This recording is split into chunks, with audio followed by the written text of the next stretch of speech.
episode.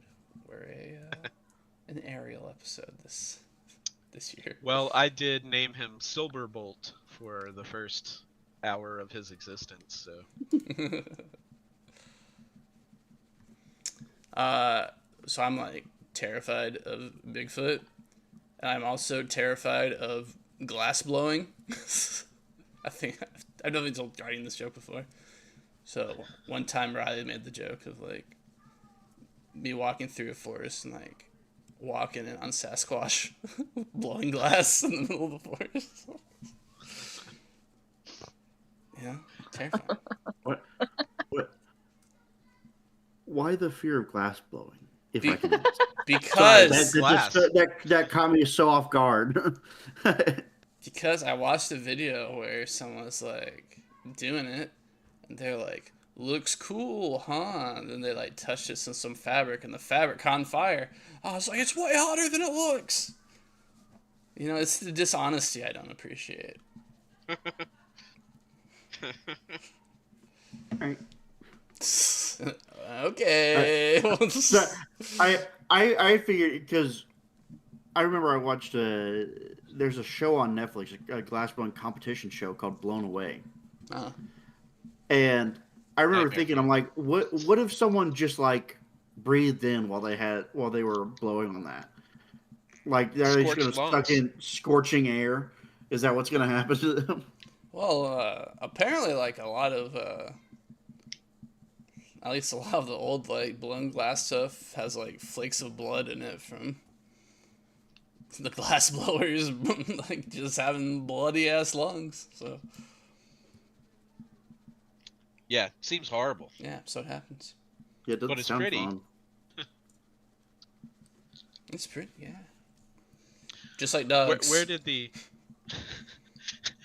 where did the fear of Sasquatch come from? Is it like was there an incident, or is it just like the idea that there's a old world or a new world ape that we haven't discovered because it's so stealthy that There's it a there's a big tittied monkey roaming out in the wild.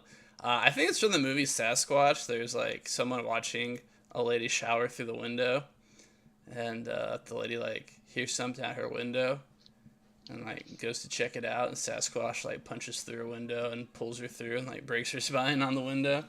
Oh God. Yeah, and, you know, That does sound horrifying. you're 4 years old. yeah that You I have can windows so at your house. yeah There's a small window above your shower. You're like, Yeah. I also have a powerful imagination.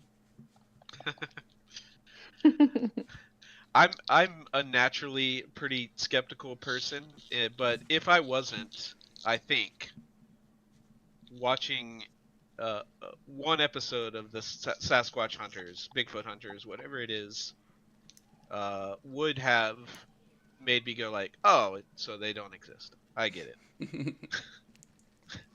But that show was so entertaining. Watching these guys convince themselves of their delusion every week, It drives me over crazy. and over again. We watched the show. I was like, this is a genius idea for a show.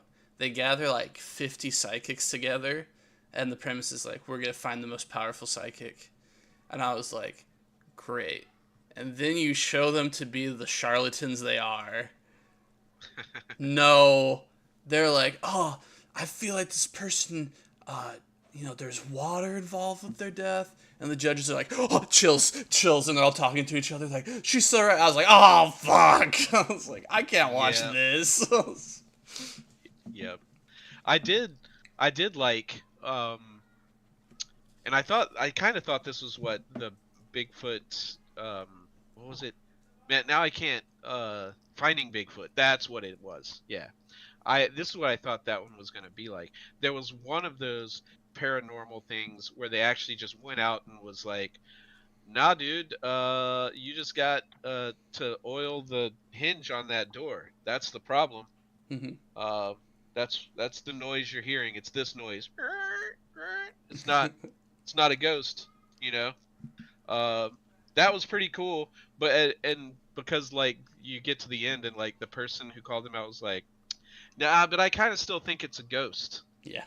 You know, and I thought this was gonna be them like going out and being like, "Yet so far, evidence still points to the fact that Bigfoot doesn't exist." But nope, that's not what we saw. Mm-hmm. They would be like just standing out in the woods, and every single noise, that's a squatch. Yeah. That's a squatch.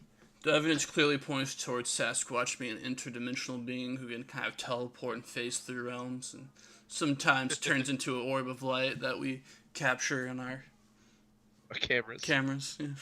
Yeah. I did love the yelling into the woods. Being like, like this is what a Sasquatch call sounds like, and I'm like, the only possible explanation for this happening is like two Bigfoot hunters 3 miles away yelling at each other, thinking that they're talking to a Bigfoot. Riley and I were watching a Florida Man show, and one of them was like a guy went out squatching, and they of course were like, "Do you want to do mushrooms while we're out here?" Of course. Yeah, well, So it's the only way to find Squatch. Yeah, the guy's like, and then I found Bigfoot, and he started beating me up, and he had me in a chokehold. But then my friend found me, and I realized it was a Burmese python. Which probably still wasn't true. It was just like a stick or something. Oh, I think they took it too. Good. No, that was a different one. Yeah, maybe. Who knows? All right. The year 1939. The month February. Today's issue for unlicensed DC. Damn it! What was the collection of comics they had where they introduced people? Oh well. Introductions, movie reels, quick shots, finger blasts. Who knows? Anyway, the Silver Bolt. Do I just completely throw everybody in? No. Okay, Guardian. Who's the Silver Bolt? What's his vibe? What will his vibe be?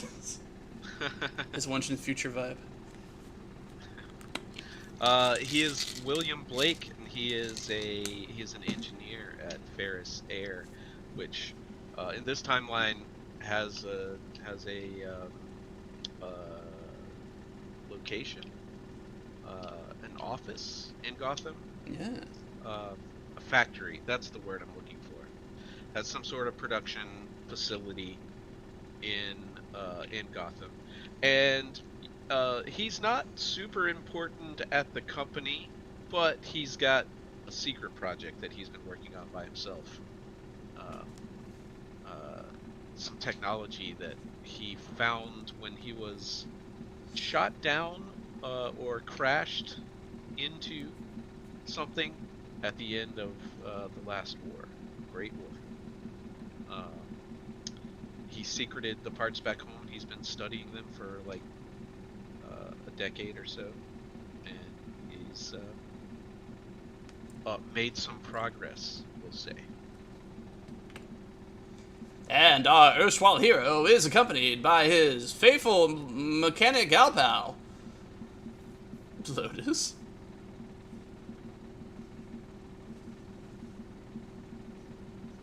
Wait, is that me? I might be stupid. I could swear we're doing lots of these things today. Back!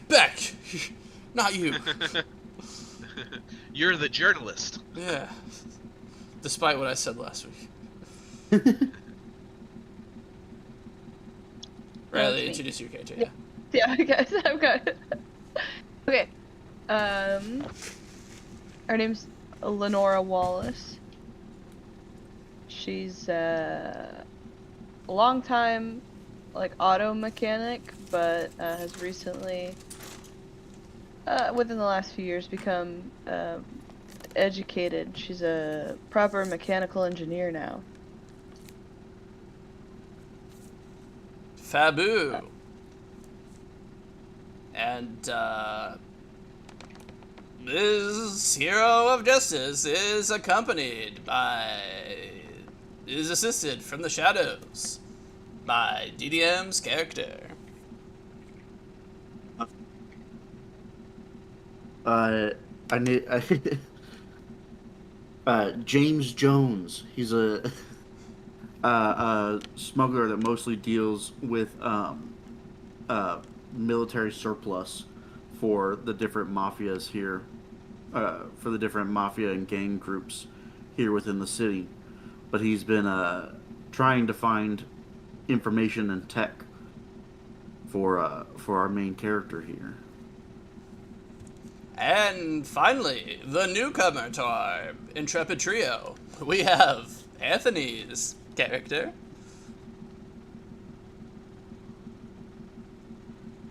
Yes, that's journalist Timmy Turner. Ugh. He's been kind of down his luck. He's looking for a big break, and he thinks this Silver Bolt fellow might be just what he needs. So he's gonna help him with this recent surge of fascism growing here in the U.S.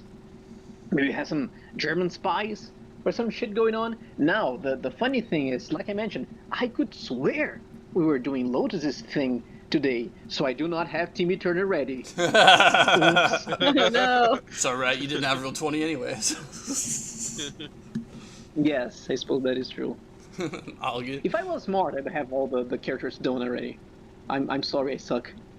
Hey, if Let that's me look true, up what a Lotus sucks too. journalist has. I would say I built we all- James Jones 20 minutes ago. That's Yeah. Ain't nobody got No, all of them that's ready. it. On today's episode, Rise of the Silver Bolt. Written by Chris X. Cohen. We open up on the night sky. A shooting star blazes across the night sky, okay? We see some monkeys looking up at the night sky. Gorgeous. Then, next frame of the comic, we're in ancient China. They're putting up the kites. Kites are going in the sky. Fabulous displays of art. Then lo and behold, there's a guy up on a kite. A guy being suspended in air by a kite. Incredible. Then we're still in China a little bit later. This guy puts a bunch of rockets on a chair because he's gonna fly to the moon, and his assistants light the charges for these rockets, and then it cuts away before we learn the fate of that intrepid man. Many years later, we're in Austria, where the first hot air balloon lifts off the ground. Then a little bit later, we're in... Really should have researched this. That state where the Wright brothers did the first manned flight. Oh, it's been a long time getting from here to there. Star Trek Enterprise is opening, of course. I just realized that's what I'm doing. They fly. It's incredible. We cut to the U.S. Postal Service making the first use of biplanes to deliver mail. Go a little bit further, and a headline: the Spirit of St. Louis arrives in the jolly old Paris as Charles Lindbergh crosses the Atlantic. And after him, another intrepid hero, explorer, Elsa Ingalls. She becomes the first person to ever fly over the Andes and sets the record for time traveled by a woman. She leaves from, I think it's LA to Gotham City. Wow. What a great person. Definitely don't have to learn anything more about her. And then, just this year, February 1939, Amelia Earhart declared dead as she did not make it back to America in her worldwide flight. Tragic. She left last year. She was declared dead this year. And now that we have the history of aviation under our belts, sorry, there's one more. This one, A Vision of the Future. There we are, Poland, where the Luftwaffe bombers are flying overhead and bombing cities. And then with that, we awake with a start. We see our main character, our hero, one might say, Jack O'Malley.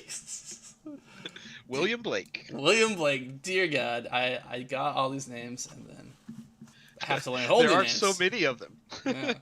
A flaw in the arrangement of this campaign. William Blake, he's sitting first class in a Pan Am rotary commercial Airbus. I'm tired.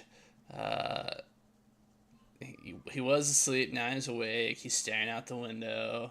We see the engine chugging along. There's a gremlin on the engine. Oh, it flew off. Okay, we're safe. But down below, we see old Washington, D.C. What does William Blake look like? Oh, he, as you might remember, he generally walks around with 2 cigarettes, one in his mouth. No, he's early 40s, dark hair, dark beard. He's little grizzled, tall, dressed, conservatively, I guess, for the time. Maybe got some bags under his eyes, long nights, working after work, sort of thing. Excellent. This is a worried man, as his nightmare just showed us, huh? Yeah, he's he's had some he's got some demons in his past, and it seems like they might be rearing their ugly head again. Yeah, a lot to be worried about. 2 years ago, Germany took over the Sudetenland. Last year, they took over Austria. Hey, ding, ding, ding, history time. Who wants to learn about the Nazi takeover of Austria? Oh. Okay, Austria, independent country, as we all know. Hungary already broke off from it. Hungarian Empire did. For many years, Germany was bullying Austria, demanding that they let them move troops into Austria, demanding they put Nazis into government. At some point, the Prime Minister of Hungary is like, man, things have really been... Classic liberal. Man, things have really been tense with these Nazis, and they keep on demanding Nazi stuff from us. Let's try to get a political reset with these Nazis. So we can better coexist with them. Goes, meets Hitler, and he's like, all right, Hitler, I want a clean sweep with you. And Hitler's like, let me move all my troops into you, start putting Jews in ghettos, and also resign so I can install a Nazi as Prime Minister. Prime Minister of Hungary, or of Austria, is like, all right, that's not going to work for me. So he goes back to Austria and, sets up a referendum. And he's like, okay, Austria, do you want to remain independent or do you want to join Germany? And so the polls happened. 65% of Austrians were like, we want to stay independent. 35% of Austrians said, yeah, we want to join Germany. Interestingly, that's like pretty much Donald Trump's approval rating right now. Just a little Weird how that syzygy right there. Well, anyway, Hitler was like don't like that, and so he moved troops in and took over Austria and began putting Jews in ghettos. So there you go. I thought that was interesting because I was always like, I don't know, I guess they just joined up. But no, a majority of Austrians didn't want to be part of Nazi Germany and were forced to. It's almost like the racist freaks are the minority and they use power to oppress us. Yeah. Which is exactly what's going through William Blake's mind right now. Yes. He's and he's smoking on the plane because it's legal and cool. Yeah. And when he gets off the plane, he goes to a cigarette vending machine and right next to the insurance machine that they have for flights. I really like those old school vending machines though, with the like pull out, knob things that they have to like select it. Yeah, they're pretty cool. I don't want cigarettes in them, but I like the machines. Some candy in there or something, I don't know.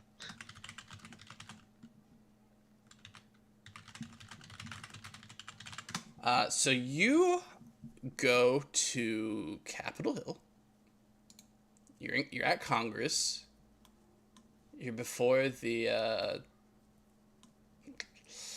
DIES committee, aka the Committee for Un-American Activities. I'm stalling because I'm trying to find a bastard's name. There's so many. I don't know.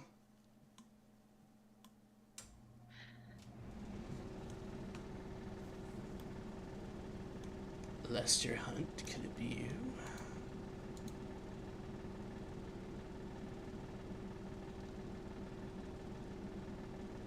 Some days it's really hard to find the specific bastard that you want in the sea of bastards.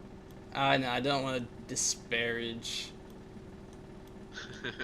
somebody. Like, I'm trying to find, good and genuine bastard.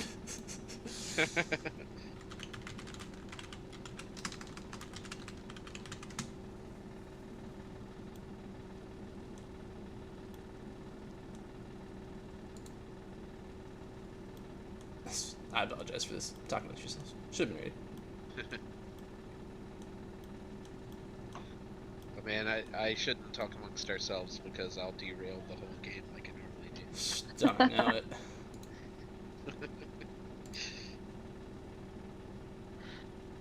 Hey. Brick killed a guy.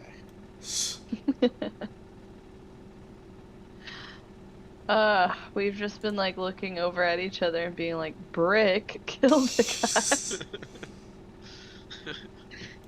So simple but so good. I feel like the next part of that is like, it's been a while since I've seen Anchorman, but it like goes to Steve Carell, and he's like, I killed a guy. Oh, I need to rewatch that. Chris has never seen it, I don't think. Right? No, I haven't. Anchorman? No, I haven't. Yeah. I need to rewatch it. The second one was pretty good too. I had no qualms. I remember thinking the second one was good, but didn't like definitely didn't surpass the first one. Yeah, agreed. First one was really good. The second one was just like, all those bits that we did in the first one? Remember that? Yeah, let's play them out again. Turned up a notch.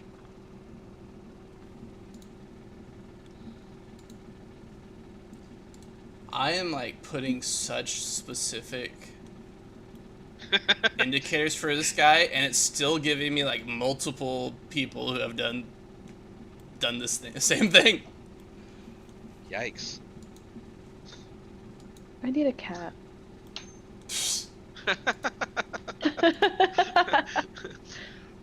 Where? I really better find it. Okay. If this is the direction we're going.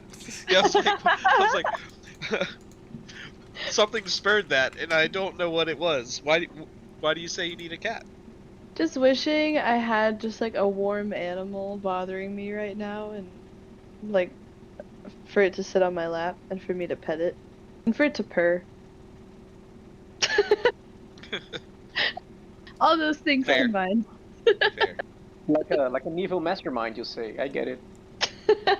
Yes, and then I want yeah, I want Chris to walk in here and I want to turn around and say, "I've been expecting you." Welcome.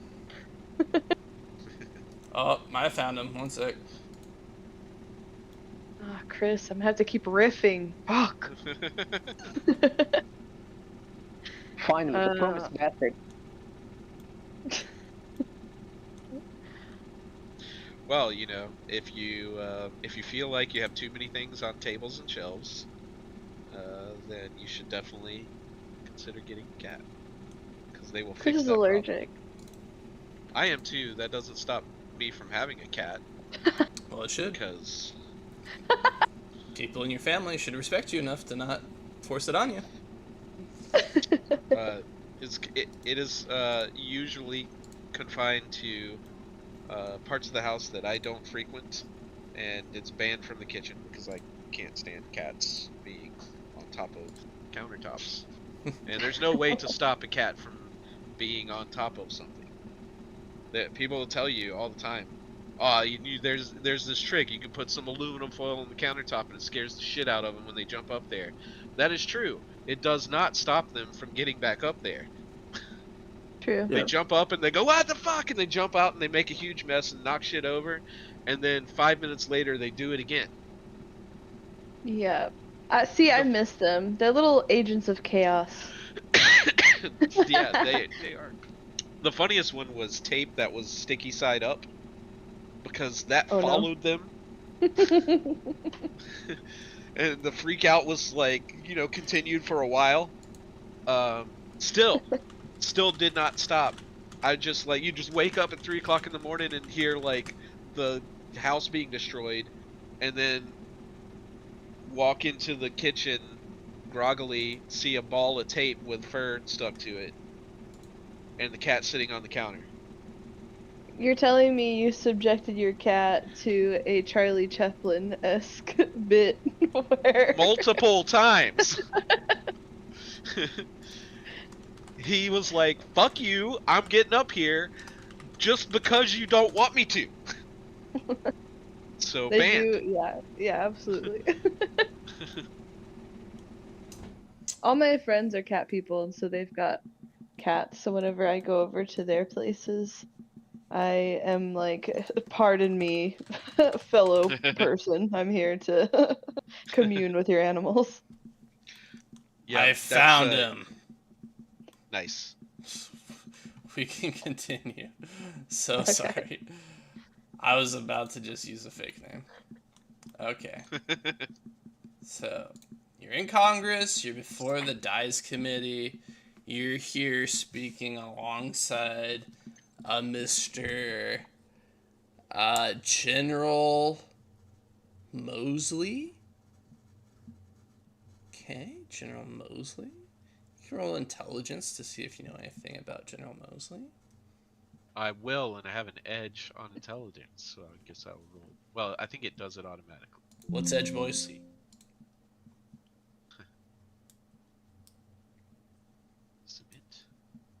Submit.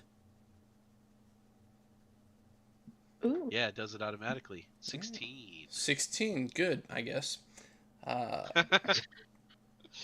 Yeah, she's a general in the U.S. Army. He retired quite recently after Roosevelt kicked him, suggested that he retire. Most recently, he's kind of known for being the guy that when all the veterans went to Washington at the start of the Great Depression to get their paychecks, MacArthur was in charge of the operation, of course. Patton led the cavalry against the veterans. This is the guy that went to their camps where their children and wives were and burned all the camps down. So, Oh, American he's hero. that kind of bastard. This isn't even the guy I was talking about. I knew his name. And fun fact, this guy's, we were talking about, we're talking about something. We're talking about ghosts and Sasquatch earlier. This guy's son became one of the most famous people in the UFO community in the Oh, 60s, 70s, and 80s.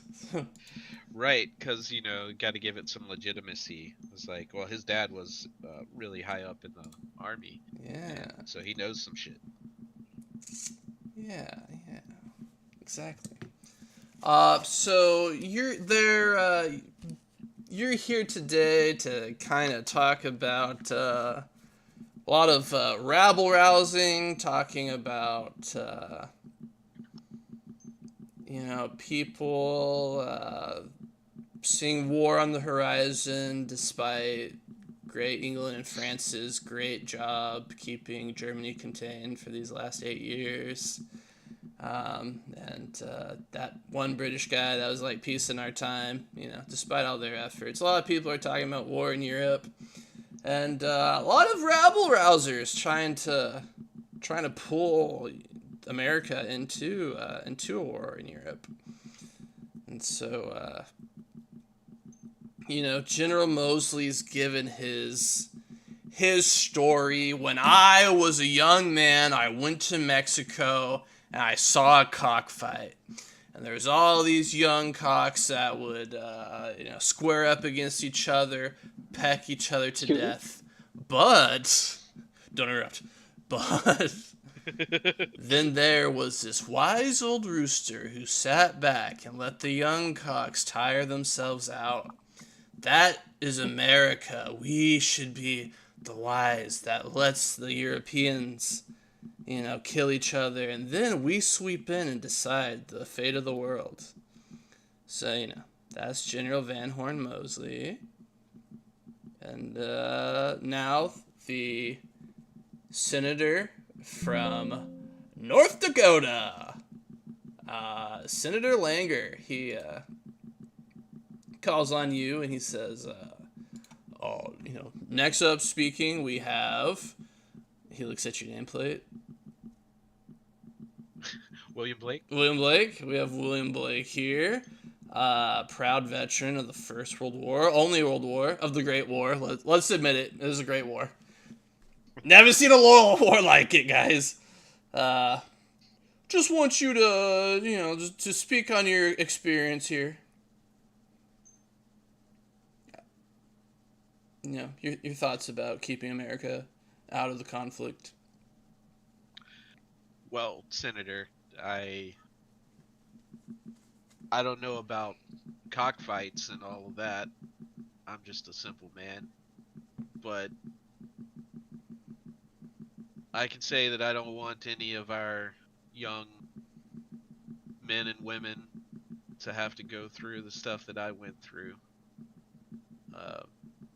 So I'm not a proponent of bringing us into the war if we don't have to. However, we cannot let these fascists gain a foothold in this country. All right, thank you so much. I reclaim my time. I reclaim my time.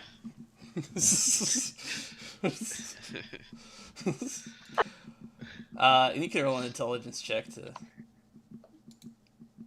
Let me open up my folder of personal attacks against this senator,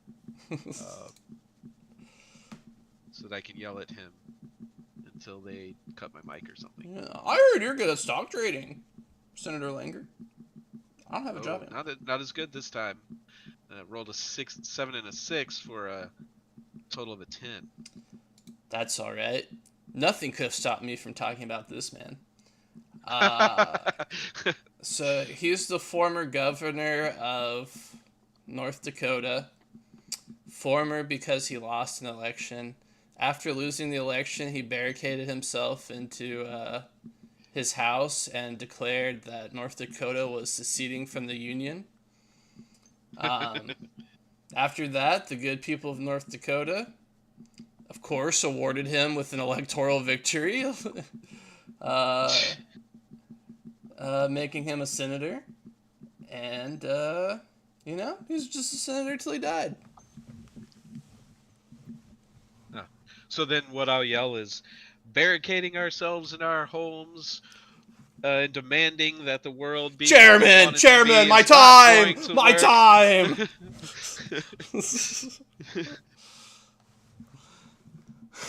Very good, thank you. We cut to you outside on the Capitol steps, walking down. Guys with big light bulbs on their cameras are taking pictures of you, and they're like, "Oh, Mr. Blake, are you going to be campaigning with Lindbergh at his anti-war rallies?"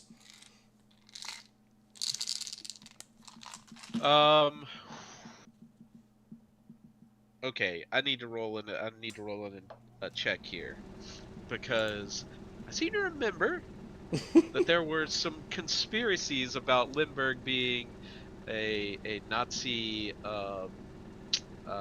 sympathizer. Right, conspiracies, sure. And by conspiracy, I mean I'm not sure if it's true or not because I don't know the history well enough. So let's see if my character does. Oh, that's a good roll. That's a 21. That was 2 18s. Yeah, he has a medal that was placed on over his head by Hermann Goering himself. That's Yeah. like 4 swastikas surrounding another swastika. Ugh.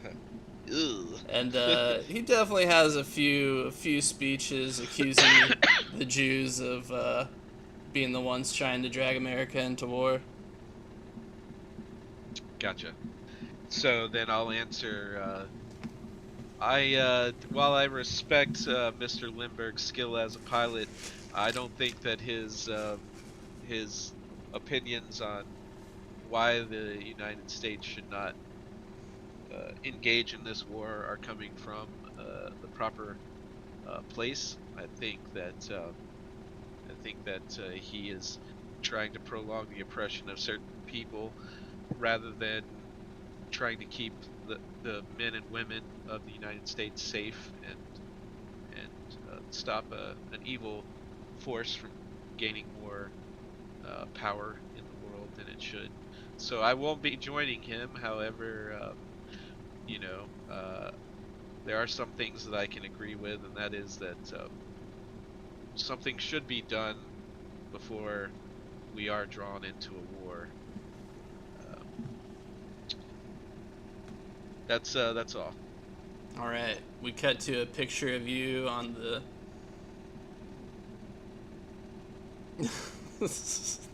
Never mind, just too hilarious. Some hilarious misquote where you're on the front page saying, "Pilot agrees something should be done." Yeah. This propaganda, you know, for whoever owns the Gotham newspaper. Yeah. But as you're coming down the steps, a biplane goes over. Actually, not a biplane anymore. We're in Voga 1939, okay? A plane goes overhead, dropping leaflets over Capitol Hill and eventually onto the White House lawn. As everybody looks up, they recognize that plane. It belongs to Ellen Ingalls. We remember her from the introduction, the first person to ever fly over the Andes. And you said we wouldn't have to know about her anymore. I completely forgot about her as soon as you said that. That's fair. But some flyers drop on you, and they're saying what about Ellen Ingalls? She's a Spitfire. As a pamphlet lands in your hand, and it says, "Jew deal." Jewish conspiracy to draw Americans into war? Question mark? Actually, not question mark. Exclamation mark. Well, this is trash. Crumple, crumple, crumple, anthrax. Yeah. Yes. All right. I know what I'll be using to light my next cigarette with. Will. I suppose the more things change, the more they stay the same. So you hop back on the plane, go back to Gotham. You arrive at the airport. There's a few more reporters waiting for you. Less intense than the reporters on Capitol Hill. But there is one reporter that kind of catches your attention. It is Anthony's character, Timmy Turner, Ooh. the Bucktooth Wonder. I did make a quick shit, what was it? A sheet for him here, so I have like his stats and what ways he has. I'll bring it up if they ever become relevant. Excellent. Or just put it in Discord. Anyway, first of all, this here is Timmy Turner. Listen to it. I'm excited.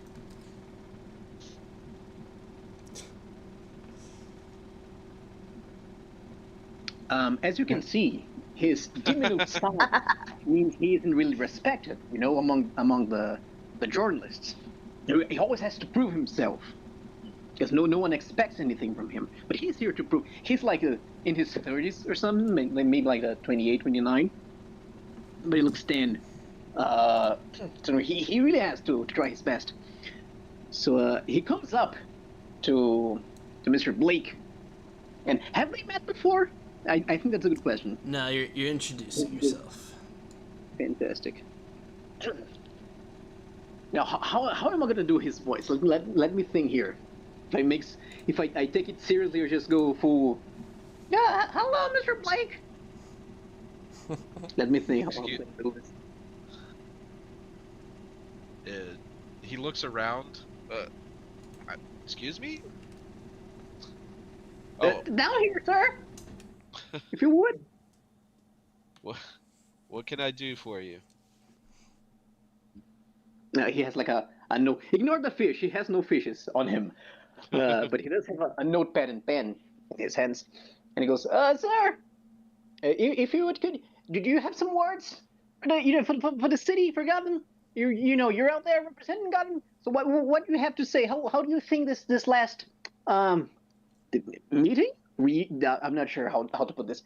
This your time in Congress. How do you think it went? Well, I think that there's a few members in Congress who have agendas that don't line up with the best interest of the American people, and I can't say what the outcome will be, but I hope that I convinced some people of the danger. Well, Mister, I'd say most of Americans would agree with you. They really never have the people's best interests at mind, But how do you think the people can change this around? What are your opinions on this recent this resurgence of mass crusaders, like the what's his name, the man bat? You know the one. The Dagda, and that too, as well. Indeed. Do you think the people should take matters into their own hands? What do you have to say? Well, no, I can't say that I would encourage people to take up vigilantism, especially since there are some people who would have less than pure reasons for going after criminals. I wouldn't want a certain senator to take up vigilantism. Might, well, that's as much as I'm going to comment about that. I see, sir. And what do I have to say about these rumors that there's some? He looks around a bit. He can't lean in because he's like, I know he's as tall as Blake's knee, I suppose. But he does like get on his on the tip of his toes and goes, "What do you say about this those recent rumors that we have German spies around here in Gotham, sir. As a former combatant of the Great War yourself, you should have some experience with that, right? Uh, German rumors of German spies. I'm not sure what you're talking about. This is first time hearing of it. Frankly, it's fairly odd.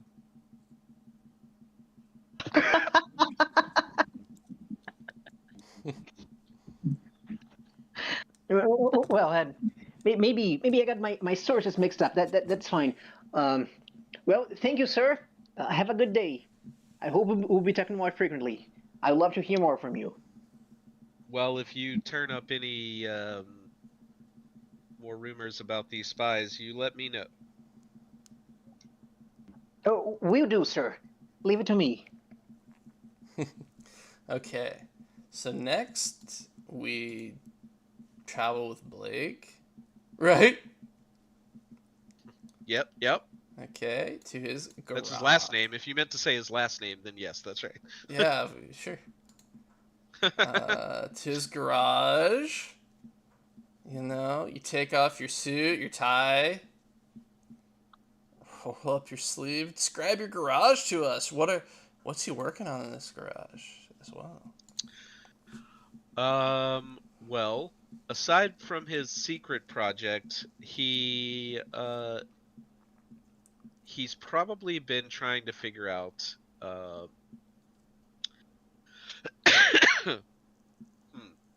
well, I think it would all be dedicated to a secret project, but he would have it like in components that are kind of hard for a casual glance to figure out what they're looking at. And I think right now he's trying to work on the sort of uh,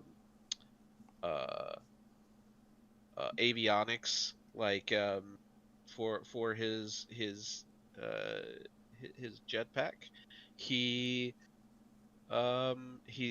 he's heard that there's uh, some components that are used in some of the more uh, the more advanced airplanes that are out there. Um, they use like a gyroscope to maintain like a straight and level flight, and so he's trying to include that in the design so that because well it's going to be hard for him to control this thing without cockpit and a whole bunch of things. So he's like looking at this glove he's gonna use to control his flight and be like, we're gonna have to do something better about this. Interesting. And Riley, what did the German inventor that created an early model for the gyroscope, what did he call it? The machine. Correct. All right, yeah, with little Stormlight Archives, glove control there. Love it.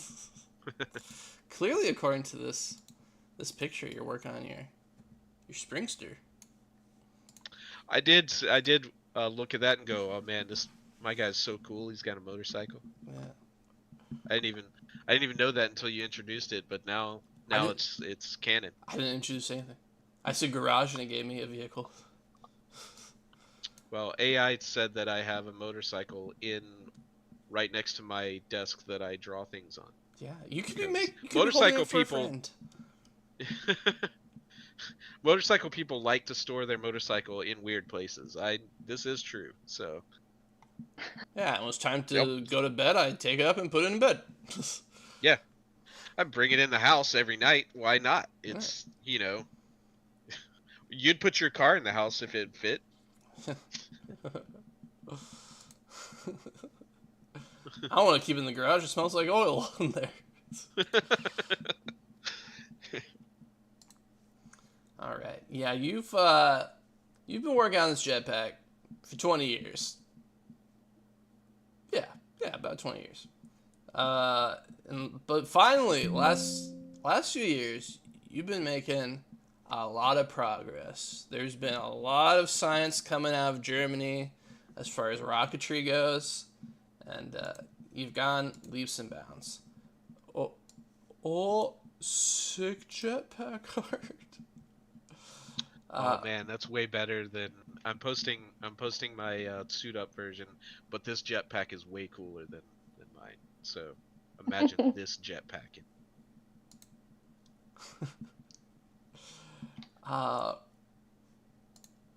Nice. Of course, two Nice. rockets is a classic.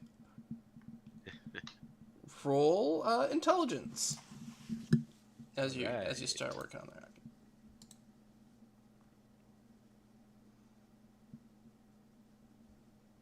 14. Okay, respectable. So you're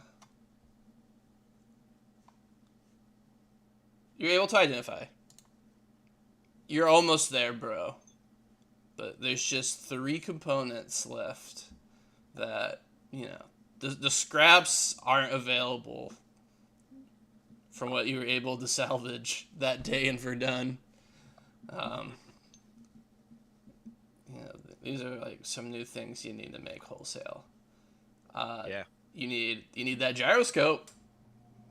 Hello. That's military technology. You can't just get that anywhere. That's correct. You need some jet fuel, obviously. And you're gonna need you're gonna need that fucking glove, brother. You gotta get that worked out. Perhaps 2 handles that come out from the jetpack with big red buttons that you press.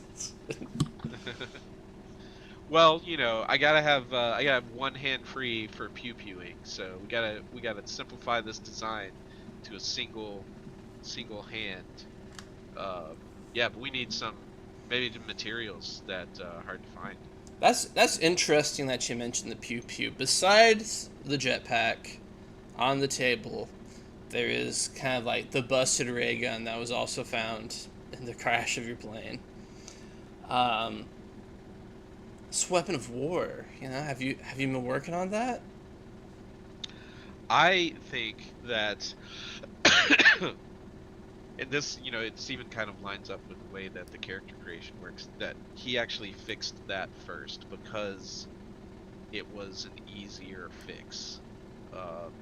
Is like whatever busted in it was something that he could, identify, and I mean it's clearly a weapon.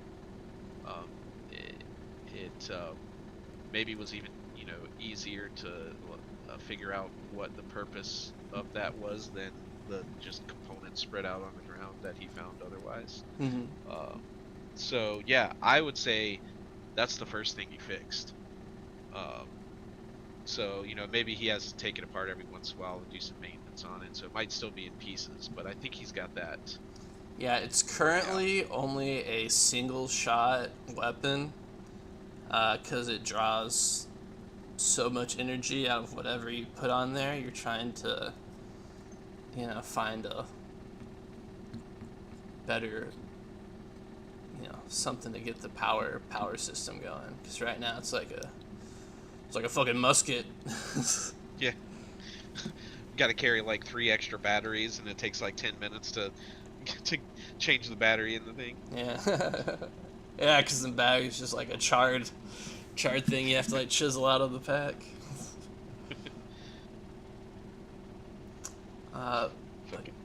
We're working on it. Tiny little screw gets stripped every time you try to change the battery. Mm-hmm. So you this today is when you like finish up the thing that's been giving the most trouble. You're finally like able to gather enough of the super light alloy that can stand up to the temperatures, the pressure that you're putting on it without ripping or being too heavy to fly. You finally got that together. You're like, now all I have left are these 3 components, and I'm the Rocket Man. I am Guy Rocket. I'm working on it. I'm gonna change the world somehow. I think the original plan for this 2 decades ago was that, I mean, it's gonna be patents, right? He's gonna be the next. What am I thinking? Howard Hughes. Yeah. Yeah. Well, actually, ahead. He's still very rich before World War II. But anyway, Right. sorry to. No, you could. um, yeah, maybe I'm too early, but he's about to build his empire from this. But now maybe he's like, if those motherfuckers aren't gonna do something, maybe I'll do it myself. Uh, maybe those thoughts are starting to happen, but he's not there yet. I don't know. Can you imagine how sick World War II would be if America just had jetpack guys?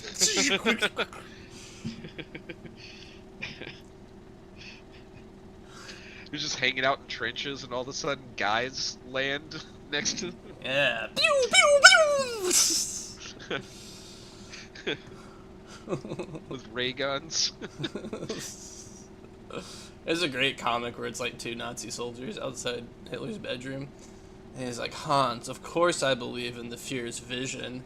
And then like a dude with a jetpack and a ray gun appears, and they shoot him and kill him. He's like, but you have to wonder what's up with all these time travelers trying to kill him.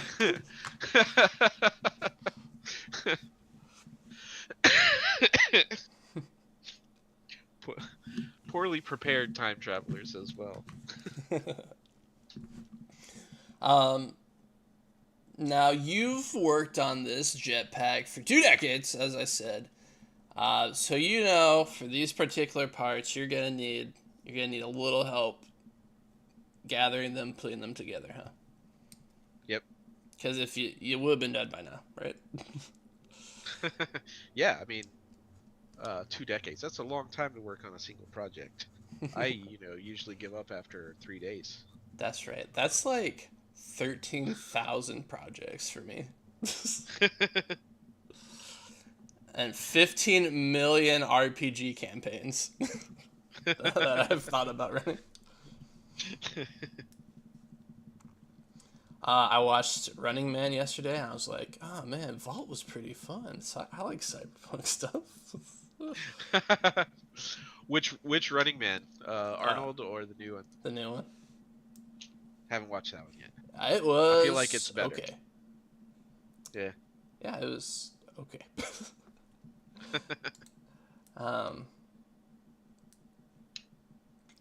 So which of these parts are you considering working on first?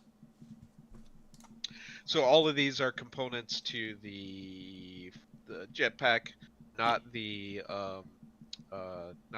fixing the single shot problem. That's right. Okay. Well, I mean, I have to be able to steer, right? So that's probably the first thing. I need to figure out the flight control. We need the flight controls. Okay. I feel like that's a mechanical problem, right? Yeah. All right. So you want to go visit your car mechanic friend? Yeah. And yeah. This seems like something that maybe should be able to get a hold of without too much trouble. The other stuff might be a little tricky. All right, Riley, Guardian. How do your characters know each other? Well, I do have a really cool, sick motorcycle sitting in my office. Maybe she helped me build that. Cool. Heck yeah. All right, Riley, where does he find you? In her shop, of course. What's While it called? she's an educated mechanic.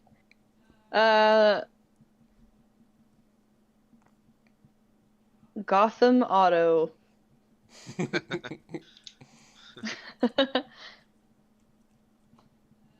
So she functions daily as she runs like a mechanic shop, and she's got like a whole team, and this is her business. But she does do specialty work, as it is brought up to her, but it's not really. She keeps it on the down low because big, powerful people want her to work on powerful, complex technologies, and. she's been asked to not tell anyone that she does that. She ends up in Los Alamos in a few years. All right, so Yeah, it's called, sorry, yep, Gotham Auto. Yep, uh-huh. we meet you at Gotham Auto. You're working on a car. This guy's chewing gum. He's like, so, do you think the Gotham Knights are going to make it this year? And he's like, the White Sox are looking pretty strong again. I think they've got a shot. Yeah, I know what that means. You Yeah, don't believe what in the does that home mean? team. I'm not a Fairweather fan. Sorry, Fairweather fan. I'm just practical. I see. So what's wrong with the old girl? Meaning the car. Oh, this thing? Yeah, my car. Well, if you come over here, Yep. take a look at the. Well, old knees aren't what they used to be. One sec. Okay. What Yeah, am I you'll looking have at to- here? Slide under here with me. Oh, okay, okay. You got another one of those boards? No, you're gonna have to inch. Okay, let me get back up. Gotta get this jacket off. My wife would kill me. Okay. Back down. Oh boy. Alright, I'm here. You see, I don't think in the time that you've owned this vehicle that you've ever changed the oil. What do you mean? It's just jelly coming out of there. Yeah, it's she like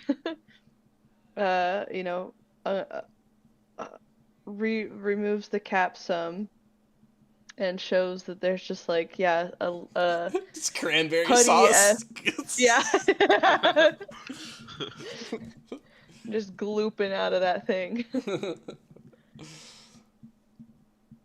It's like, so from what I can tell, all I need to do is get this thing cleaned out and changed out, and you should be good to go. Shouldn't take very long. Oh, alright. How much is it gonna You get- cost? You're gonna need a new one of these. Points to the whole car.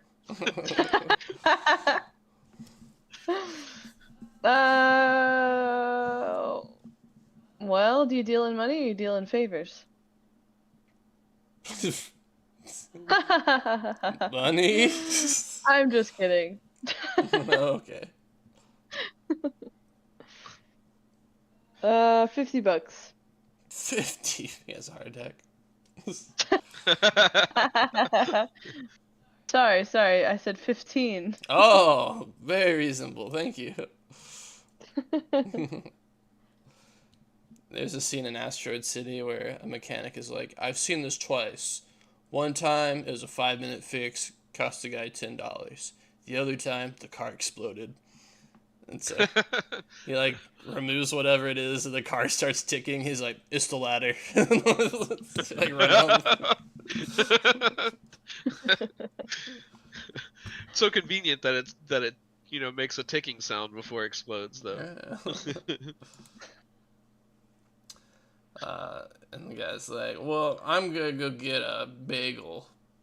I'll be back." Sounds good. As he leaves, he says, "Hey, I saw you in the paper." As he walks by, Mr. Blake. As he walks into the garage. He pretends not to hear, hoping that guy will leave him alone. Oh yeah, he just like walks away after he says it. Great. You get the the doorbell to the garage rings and then immediately rings again as somebody else comes in. It's like I get he probably looks around and doesn't see you at first because you're underneath a car. Oh yeah. So- It's just her legs. It's like, Lenore? Hello? Mr. Blake, is that you? Oh yeah, that's me. I see your boots sticking out from under the car now. Hi. How's it going? It's good. Give me just a second. She'll like start to push herself out, and there'll be like a clang. She'll be like, "Ow!" I ignore Yeah. that because, you know, I'm a gentleman. So she'll get up and, the classic mechanic thing. She'll be using a shop rag to wipe the grease and oil off her hands. Yeah. She'll extend her hand for a handshake. Oh yeah, he's not worried about the oil at all. He's, you know, he's used to it. So He's goes right in just for he's the also handshake. covered in Yeah. oils. Yeah. Yeah. He's like, actually, can I borrow that for forgot my shop towel at the house, you know. Yeah, of course, of course. She'll hand you hers and she'll grab another one out of her pocket. And I'll be like, listen, I got a special order. I hope you can do. You got like a table or something I can lay this out on. Oh yeah. Right over here. And he'll take out like a technical drawing and like spread it out on the table. It's got like, you know, the control mechanism he's trying to build, and then like, you know, it's noted part numbers of things that he's like looked up that don't generally belong together. It's like Frankenstein this thing from a bunch of other different parts. Oh God. He's like, well, you see, you know, I'll have to machine this bracket because there's not really one that does all this, but the rest of it I think we can get on, get from, well, this one comes from this place and this one comes from that place, but you know, we got. Anyway, you think you can do that for me? I think I can make something. I didn't realize you were into collages. Oh yeah, well, you know, I was, working on a little special project, and thought, I'd really didn't have anything that fit what I needed, so make do with what you got, I guess. She'll say that at the same time. She'll say, "Make do with what you got." Yeah, yeah, exactly. Um, so yeah, but I don't know anybody else who could handle this. So, what do you think? Absolutely, you came to the right person, as always. Look, I just the gotta. racer's doing great. That last upgrade you did fixed the misfiring issue. Yeah, she's So faster now, isn't she? I don't know. I'm scared to drive it any faster, but Uh, but the good news is every time I stop at or every time I accelerate, people on the sidewalk don't have to duck for cover. So that was the main issue. Good. Out there protecting, serving and protecting. Right. Our hero. Yeah. Oh. Nope. My hero days are long behind me. He looks at the camera.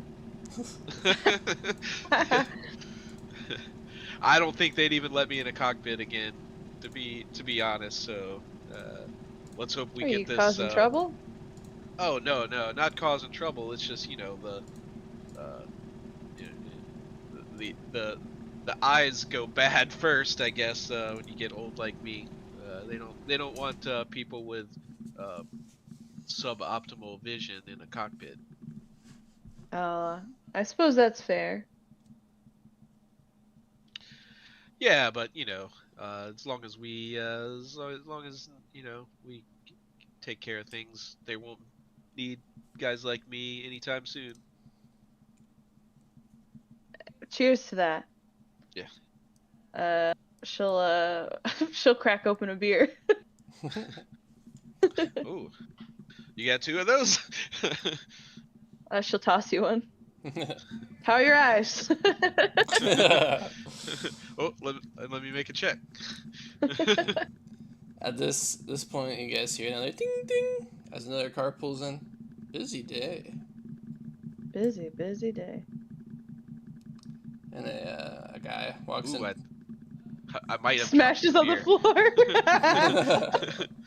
Shit. Yeah, the new arrival scares you. Hey, don't worry about that. There's more where that came from. Hi, how can I help you? Welcome in. And Not welcome in. a white-haired man with big eyebrows and and a silver shirt steeples his hands together. He says, "Good morning, young lady. Me and my friends seem to have gotten a flat tire." Well, that'll be a quick fix. Glad to hear it. Here, how about we step into my office? William, do you mind? It'll just be a moment. No, go for it. I'll clean this up. Don't worry. Thanks. Follow Glad me. I got this shop towel now. All right, he follows you to, give you the tire size or put cash in your register, whatever you need. William Blake, huh? Yep. Ah, Exactly. I did it. Yeah, you look up and you see that this guy, the car I pulled up, it's like a flatbed truck, farmer style, and it's got like a bunch of teenage to 20-year-old boys to men sitting in the back, and they're all wearing matching silver shirts to the guy that just came in. Well, that doesn't add up. Guy like that doesn't seem like he'd be doing any farming. It was like, kind of uniform is that? He's going to. Well, first of all, I guess I don't like right off the bat recognize these costumes or anything. We have like a perception, perceive. We do, and that is the other thing that I have an edge at. So yeah. Dude, he's amazing. Oh, that's nat 20. These shirts do look familiar. They're kind of the same shape and style as the brown shirts of Hitler fame, worn in, Weimar Republic, Germany, before the Nazis took over. Gross. Only these shirts are silver. I believe they wear blue pants. And over their left heart, they have a red L over them. For losers. For fucking losers. This is for like loyalty, liberty, and like loser.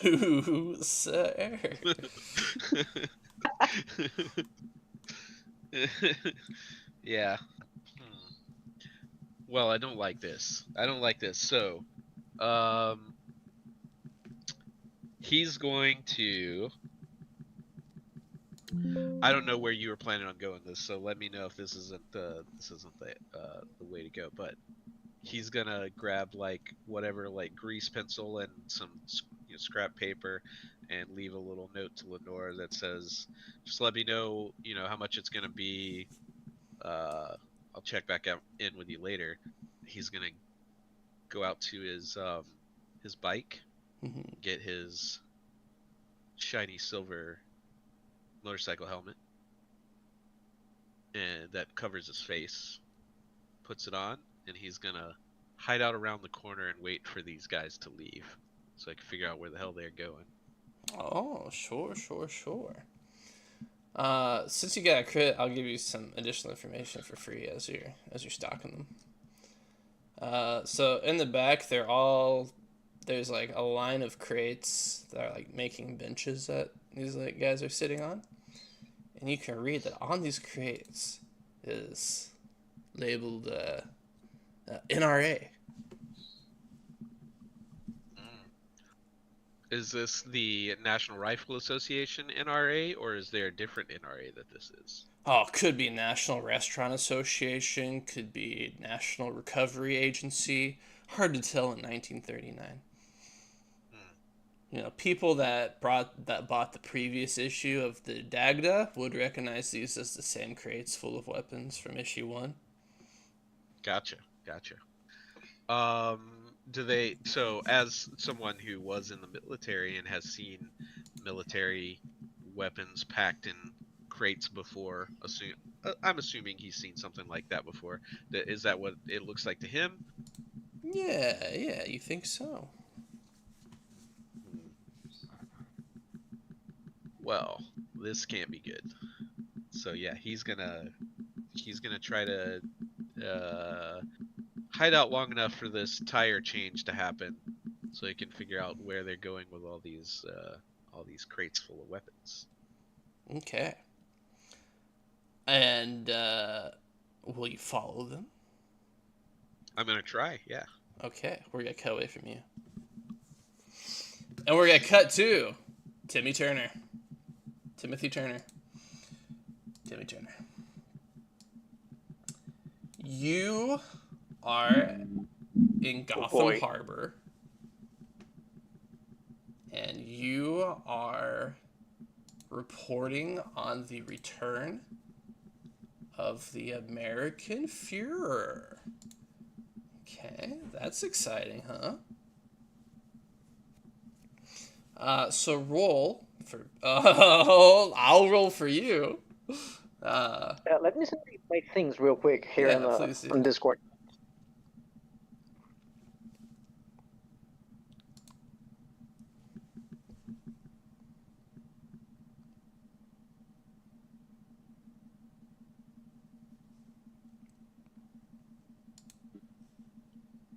This isn't the best, but he has an edge in willpower.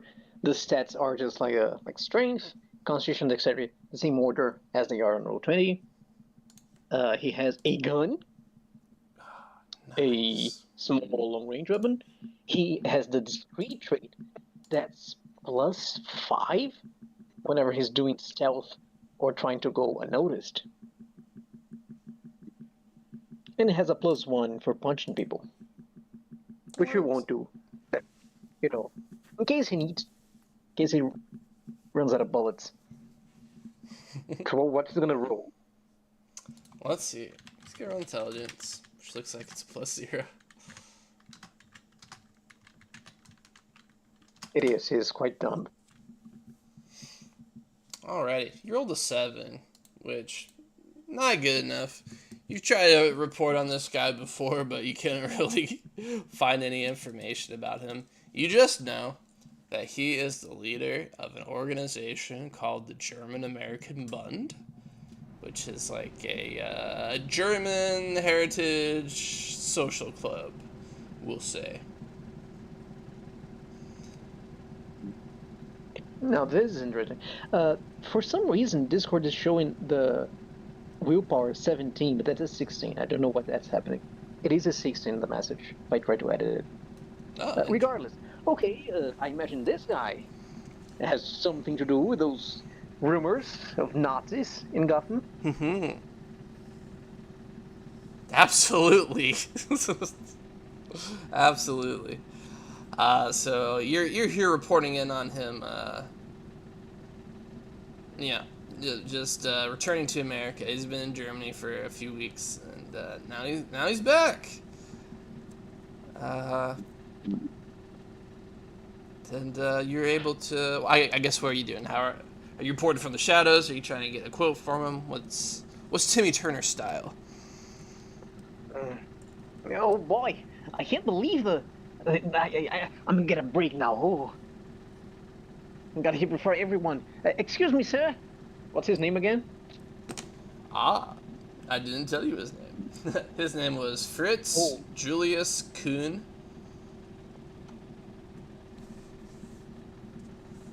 Okay, excuse me, Mr. Julius. A word for the Gotham, the Daily Gotham, something like that. Yes, of course.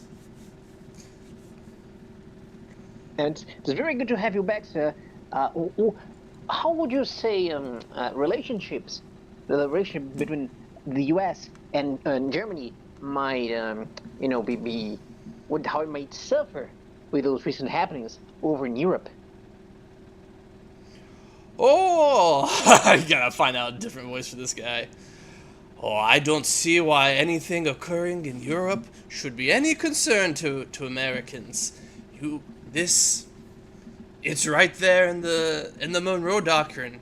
The Americas are the Americas is America's territory.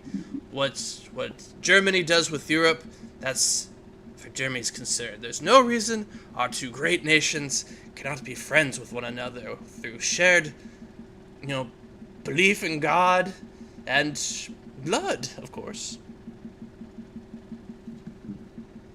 Oh, well, I suppose so, sir. But imagine, I don't know, they are. Was Germany already allied with Italy and Japan at this point? I believe so, yes. But what if one of their allies has problems with the U.S.? Then what happens?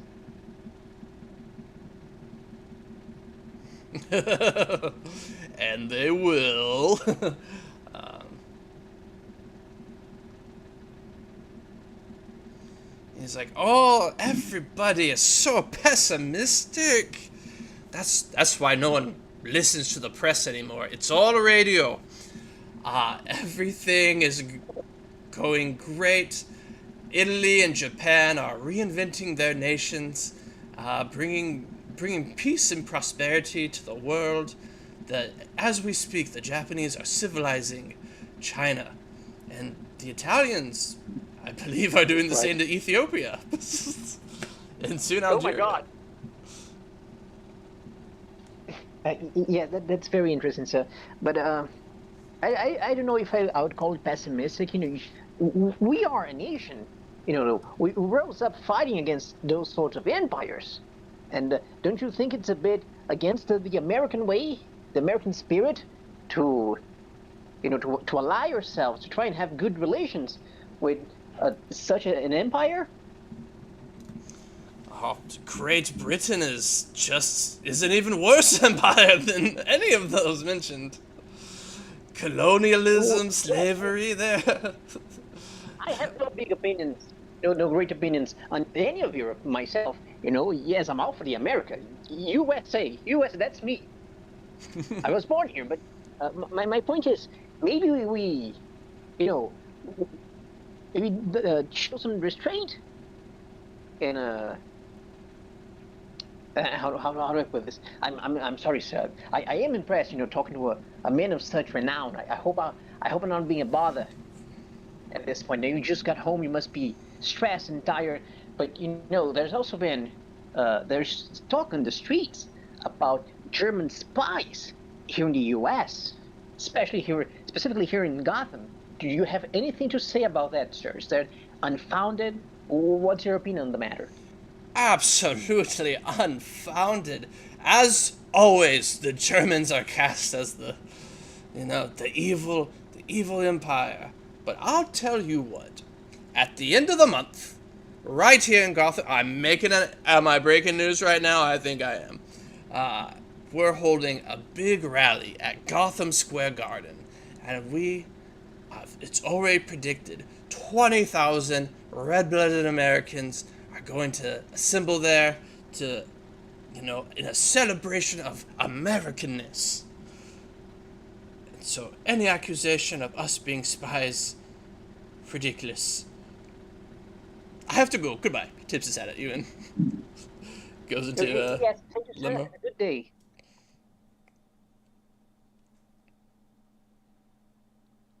Fantastic. Could could Timmy roll anything to see if he felt some hesitation in Fred's answer? Is he lying? Can I deduce that somehow? Yeah, sure. Yeah, you can. Well, I guess what are you? Definitely lying. What do you know? What he's lying about? What are the odds of there being German spies here in Gotham? Uh, yeah, I imagine it would be perception. possibly. You could. This dude's a spy. It's 100%. There's definitely spies going on. Okay, What if I try to tail him? That would be great. And let's try. So we'll do a stealth roll for this one. That's dexterity. Yes. And you get +2. I think discreet she's a +5. Let me look it up real quick. I should have noted down. I'm sorry. Okay. But yeah, I believe this Fritz character is like registered as a foreign agent for Germany. So he's like a legal spy. Mm.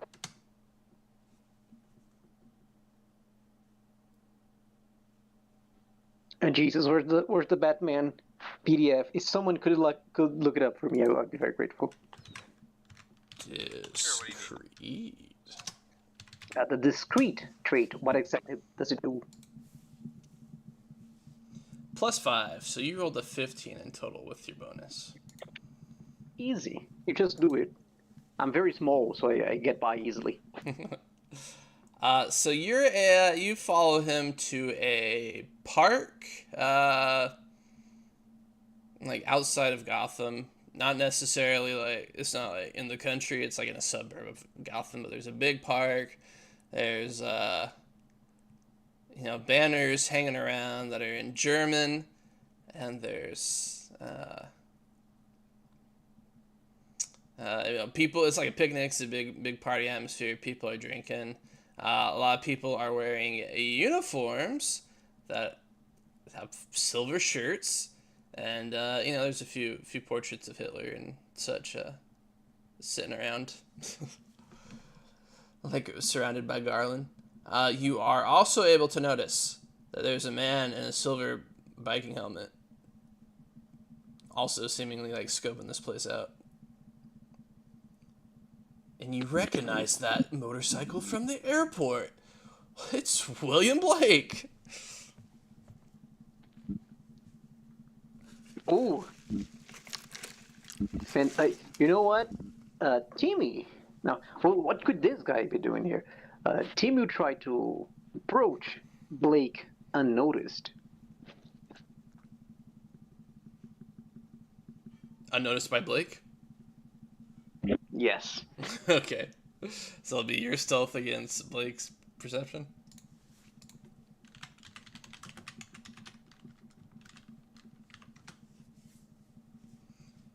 I rolled an 18, Blake.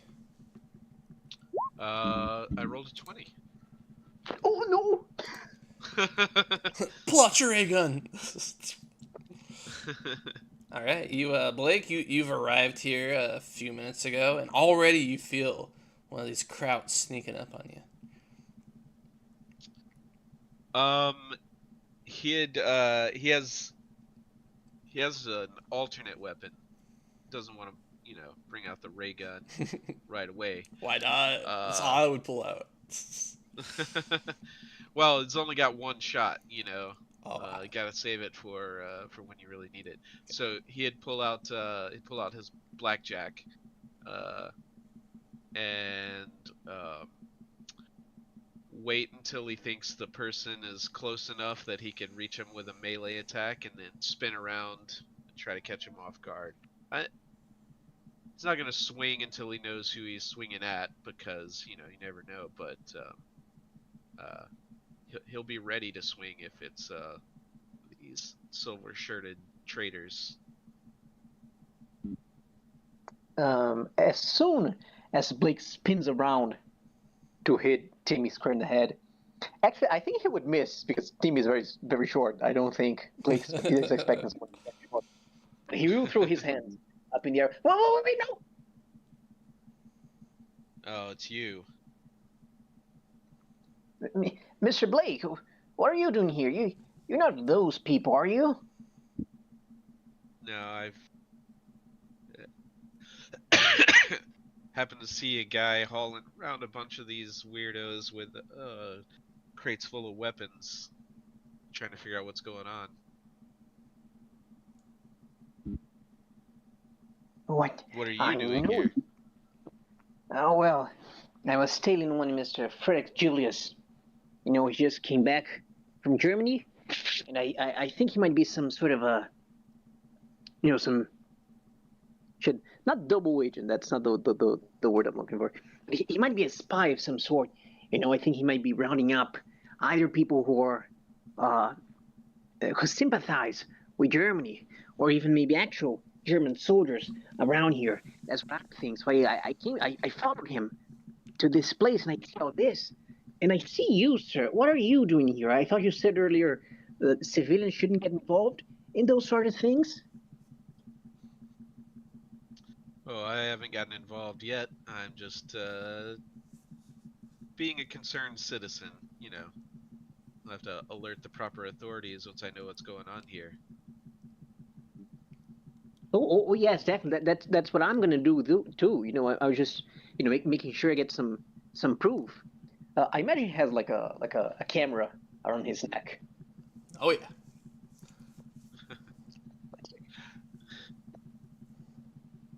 Wait, that Uh, that does give me an idea, sir. I don't know. okay. I become British sometimes, and sometimes I'm from upstate New York. I don't know what that's happened. I'm sorry, but I think I have an idea. What if, like, you're a big fellow, sir?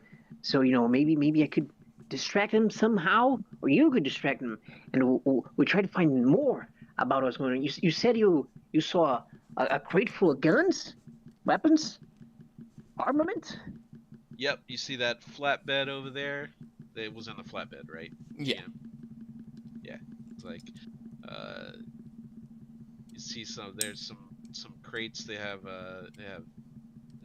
markings on them. Pop one of those open. I guarantee you it's gonna be full of guns or something like that. Hey, you don't even have to wait for that. You see them popping the crates open right now, and they're full of guns, and they're distributing the guns to men and children alike. Oh, like clockwork, sir. You're very good at this. Have you ever thought about being a journalist? No, can't say that I have. Hey, why don't you get that camera taking pictures before we miss it? He did Oh, have a great idea. prophetic vision of Germany invading Poland. Oh, this is gonna be my big scoop. He does take some pictures. Like he'll try to find like the best angle to get as many of those people's faces on the phone as they can. Well, the best angle that's not higher than 4 feet. Yes, that is true. If you would please hold me up, sir. All right. What? No. So are you? I'll give you an option. So you can get good qualities, but you have to have the flash on, or you can get low quality photos with no flash on. You still want that distraction? Well, I'd greatly appreciate it. Yeah. All right. He's gonna walk back over to his motorcycle, and he's going to undo that last little upgrade that they put on there. Mm-hmm.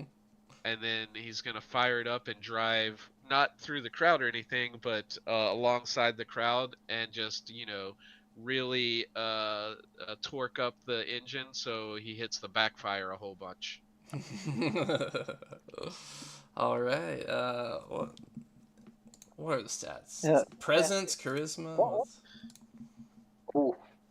Big roll. It's willpower. Everything that's like persuasion, deception, stuff like that is willpower. Okay. William Blake, roll a willpower for me as you do this Okay. distraction. Classic Guardian character, not my strong suit. It's not terrible, but it's not my strong suit. Oh, but you just got to crit it. Oh, bow. That easy. All you gotta do is roll high. Alert, critical. All right, so yeah, Timmy, these guys are, very distracted. They're looking at you, calling you Doomcoff, shitburger. What else can I say? I didn't learn the curses. Uh, but they're upset with you. Like, we're having a nice family picnic. We're teaching our children how to goose-step. And you're causing all this ruckus. Meanwhile, Timmy Turner gets in there. Scoop of a lifetime, brother. I like to think he climbs atop not atop, but like he climbs on a street lamp, like halfway up, so he can get a better angle, Great. like a little monkey. Yeah. You're able to get pictures of this mysterious eyebrow man, as well as Fritz Aurelius, whatever his name is. Prince Julius. So close. The American Fuhrer, you're able to get pictures of them, as well as these guys with armed goons and armed children as well. Success. Nice. After I get done with the distraction, I'll try to circle back around and fix the damage I just did to my bike real quick. I have to go back to the shop. Lenore's gonna kill me. With his stubby little legs, Timmy will run around the buildings so he can maybe find Blake on the other side. Alright, you guys meet back up. Oh, Well- we did it, sir. That was great. Thank you very much. Oh, this is gonna be my big scoop. But Can it tell what is they were- worrying, you know. Go ahead.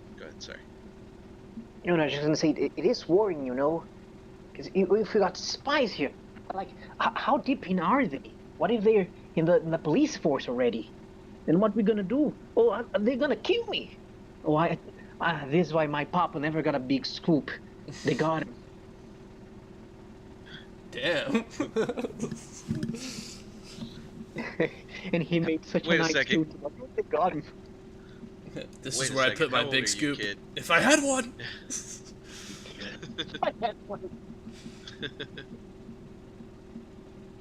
How old are you, kid? Oh, I'm not kids. I'm just very small. The correct term is small people. I'll have you know, I'm 28. Oh, I'm sorry. I just wanted to make sure that I wasn't about to get, a 13-year-old killed for publishing pictures of Nazi spies. No, don't worry. They don't let kids work in the newspaper. Who do you think are the police?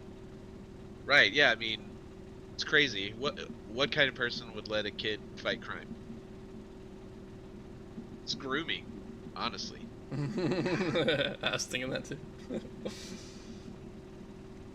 Yes, Anyway. indeed. Yes, please go on, sir. Would you have anything else to add? Whoa. Could you tell what they were they?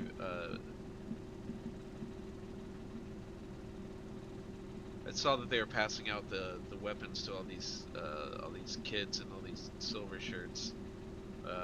Did it look like they were planning on doing something now, or is this like organizing a sleeper cell situation? Well, I'd say it smells like the latter. Like from my point of view, actually, I should ask Calm that. Did it look like those children were like trained to handle guns? They've definitely wasn't their first time handling guns. Okay. Yeah, America, I don't right? remember anything like right now. It's more like distributing weapons. Like if I had to guess, sir, I don't think this is the only place. They're taking those things too. Ding ding ding ding ding. Also, they're having a big rally at the end of the month, so they're probably Oh, doing yes, choreography this for is that. one. I still gotta send this to the press, you know. But earlier today, Mr. Julius did say there's gonna be a big rally by the end of the month, like to show American spirit and whatnot. That might be when they're planning to do something. Well, can't have that, can we? Not at all, we can't, sir. I live here. Me too. I mean, not here, but like, you know, pretty Oh close no, to I here. didn't live here. I live in the streets. I am kind of homeless right now. That's why I need that big scoop, you know. I waste all That's a my lot. It's a economy, lot to unpack my in, money you know, a to casual buy this conversation. nice Yeah. camera, It's like just- latest technology. Oh, yeah, that's true. If Yeah, only I knew oh. someone with a second building with a roof.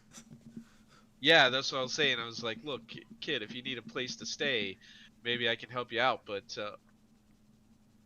you know, maybe some financial advice, like, you know, there's a pyramid of priorities. There's like wants and then there's like needs. Like food and shelter go in the need category. Oh, Badass I'm sorry, camera. sir. I'm sorry, sir, but I don't believe in any of that psychology bullshit. I think that was a scam. If I'm being honest with you. So like, don't worry. I sleep with newspaper as my blanket, and then I eat them in the morning. I do it just fine. Don't worry about it. Okay? It's like, I don't want to fuck my mother. It's all. Yeah.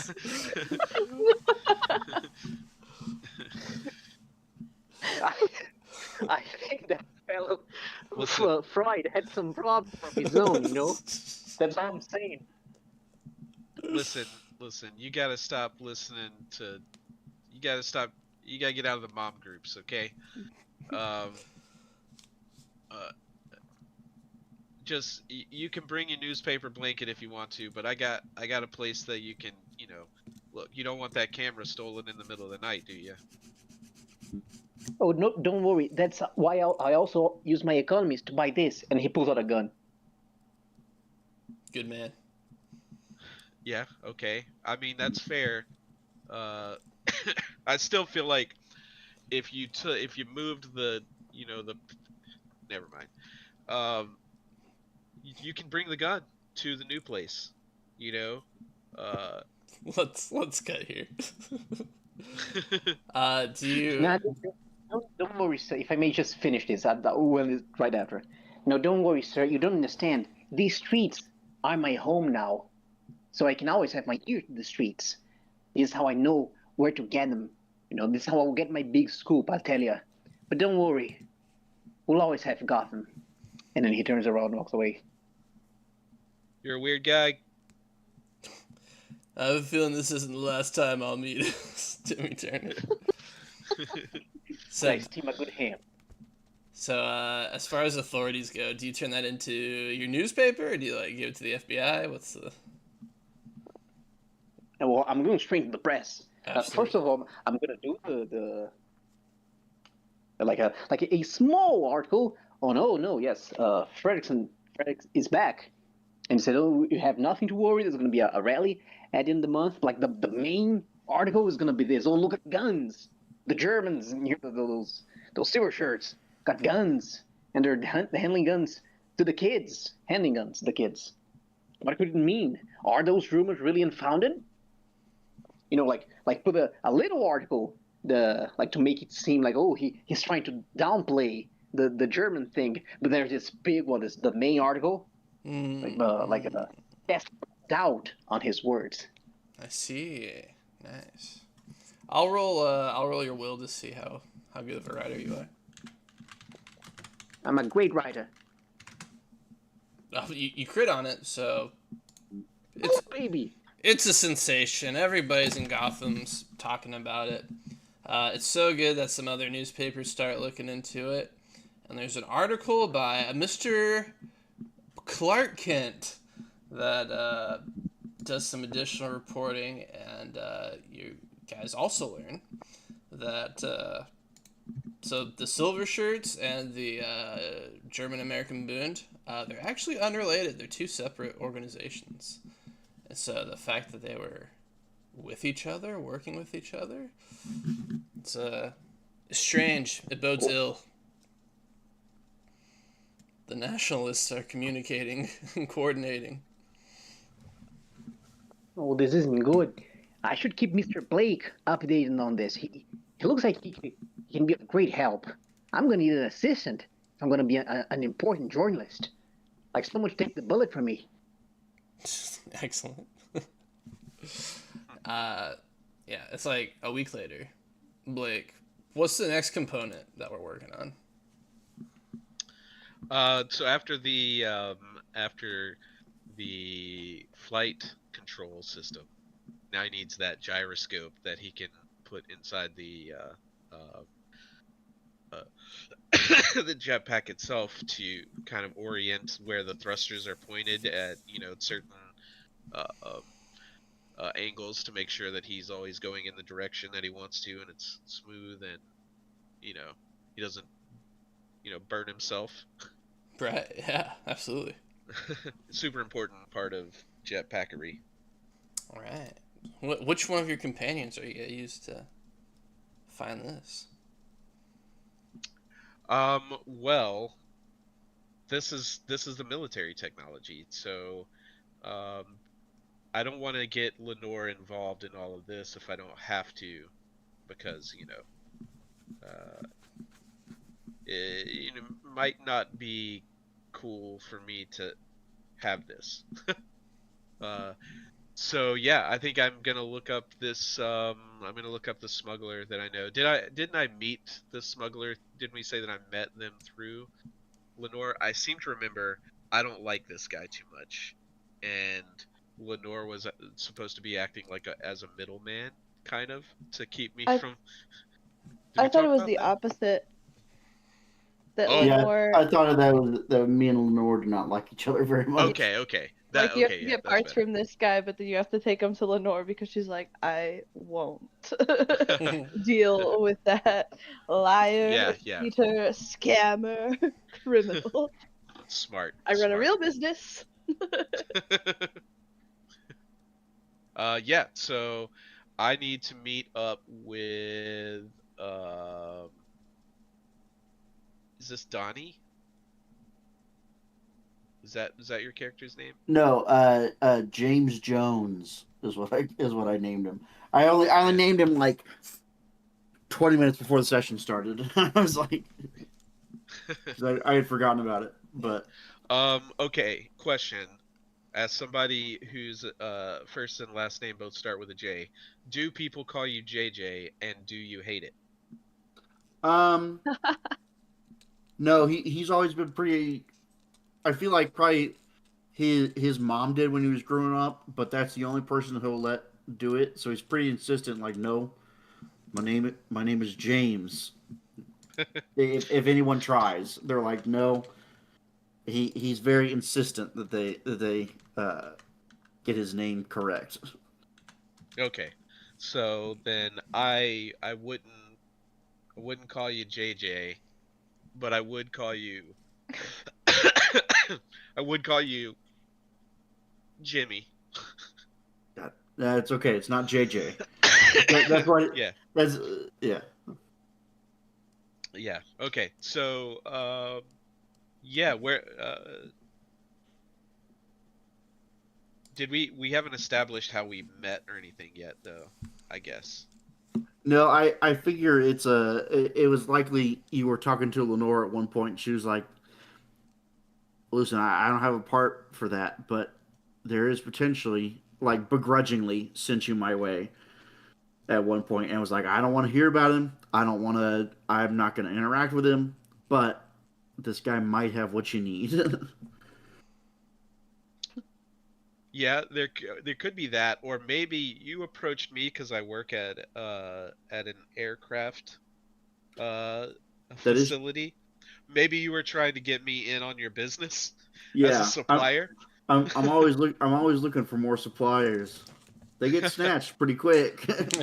and I'm like, and I wouldn't do it, but then suddenly I need those services.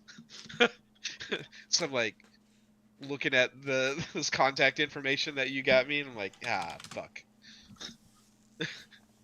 I mean, I have to call this guy. All right. So is this your first dealing with him, or? Yeah, I bet let's say that. Let's say that we've talked and I was like, "No, uh I'm not sure what all you're involved in, but you know, you it's cool to do your thing, but it's not something I want to be a part of, It's dangerous times right now.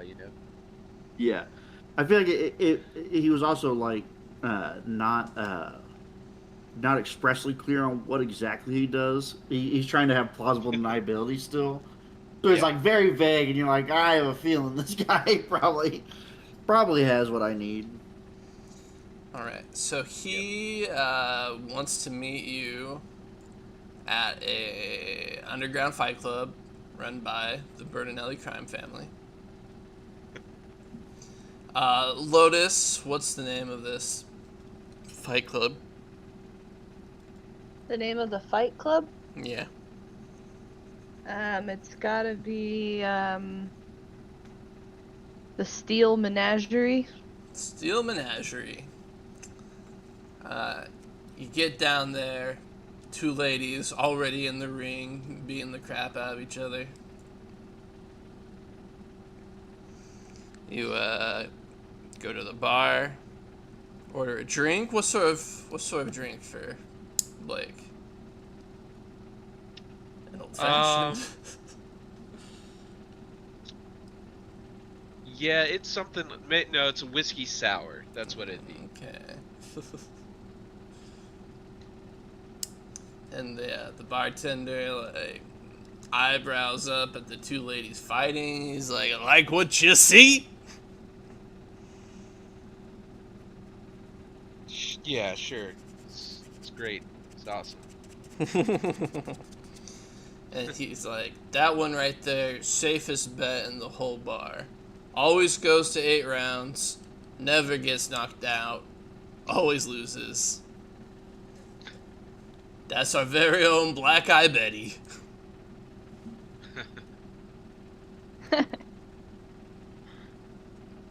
Wait, did you say always loses? Oh yeah. So people bet on her to go 8 rounds and lose? Oh yeah. Oh yeah. Seems. Honestly, that seems depressing. Always gets the shit kicked out of her. But never gets. But never is out, we love it. Hey, yo, fuck you.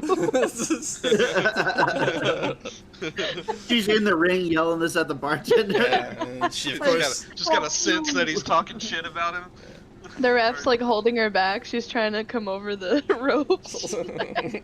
I'll kick your ass. I bet on you. What do you want from me?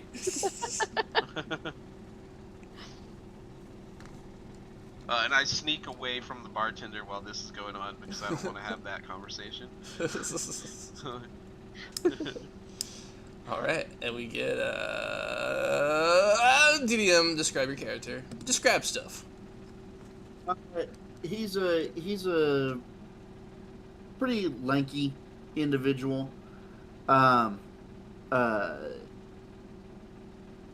Is definitely a somewhat untrustworthy type. He's wearing decent clothing, but he doesn't look like he takes care of himself very well. So it's a weird contrast of, oh, he's wearing expensive clothing, but also he himself is kind of gross. So you're like, I don't know. I don't know. It's a weird, it's a rat in the suit situation. It's a Nice. Just recently come up in the world, but hasn't figured out all of the routines yet. yeah. He's still getting them sorted out.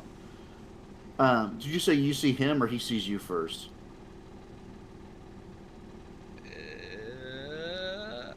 The rat's got to see the mark first, surely.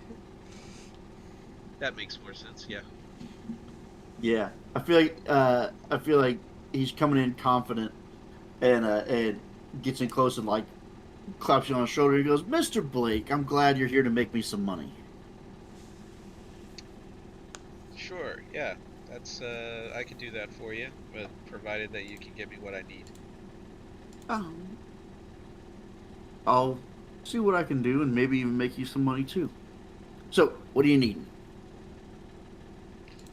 Well, first thing I'm needing is discretion. Is that something Ah, that you can provide? do you even know exactly what I do? Not exactly, no. What incredible discretion I've had. Anyway,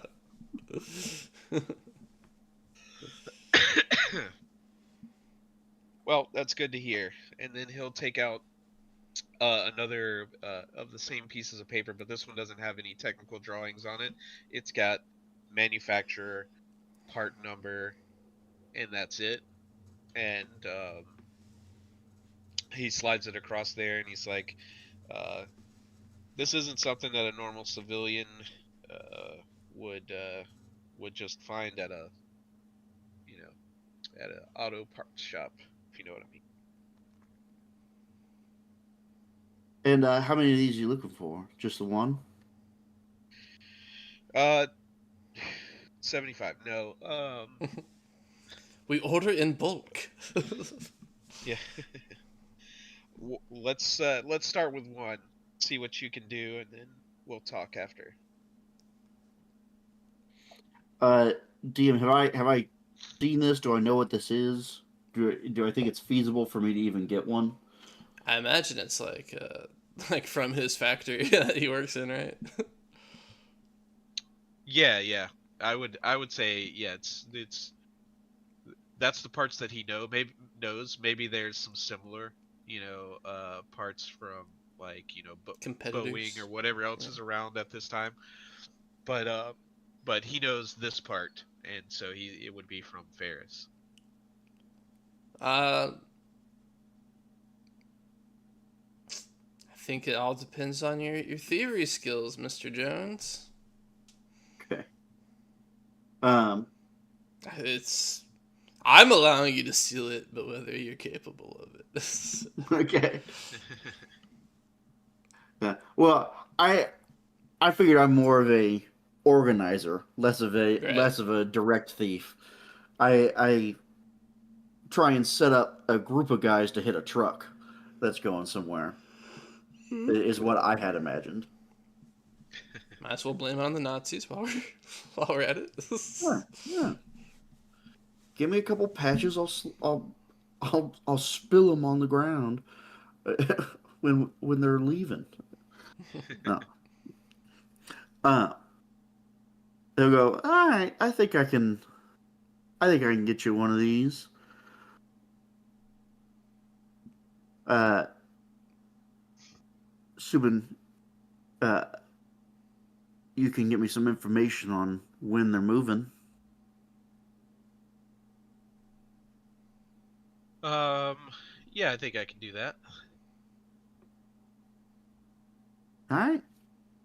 Well, What's it gonna cost him? DM, what would be an appropriate cost to stage the robbery of a truck?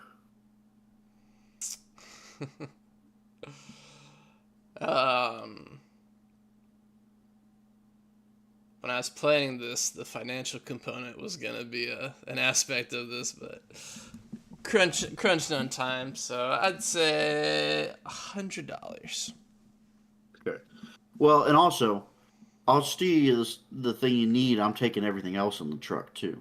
So how about that's the payment? You give me the information, I hit the truck, you get your piece, and I take the rest. Well, that's a good deal for you. I think he's getting more than one gyro out of that then. Yeah, probably, probably. I'll hold some in reserve for you. Nice. Well, I it's not really up to me what you do with stuff you found laying on the ground, you know. So I'm not gonna tell you what to do there, but uh, um, just make sure you are careful about who you let get a hold of those things, right?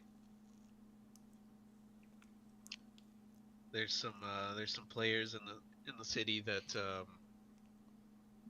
well, it'd be bad. We don't need to give them any more technological advances than they already have.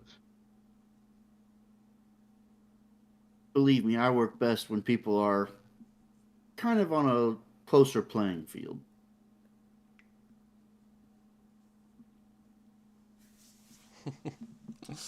Okay. If All right. everyone's close, they all got to buy new weapons to one up the others.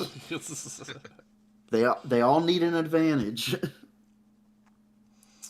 We're gonna cut now to Anthony, a rising star in the journalism world. Everybody's talking about his German American Bund expose.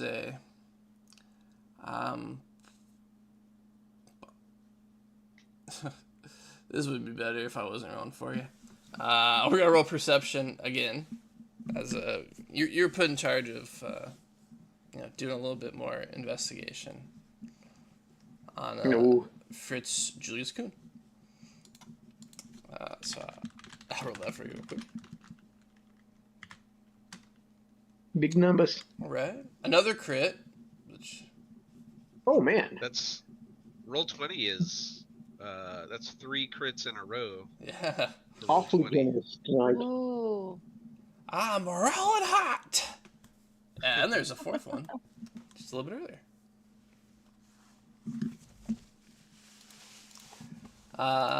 So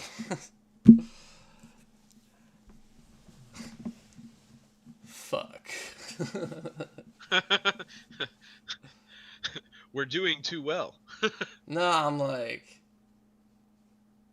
I'm just rolling for stuff. I'm telling him what's happening. I'm like, is this actual gameplay for Anthony? I'm suddenly feeling self-conscious. So you're No, don't worry. I'm here for the roleplay.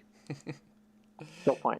you do a little bit more investigating into the American Fear, Mr. Julius, and you make an exciting discovery. He's got a real life, honest to God, trashy American mistress that he's keeping in an apartment. Oh.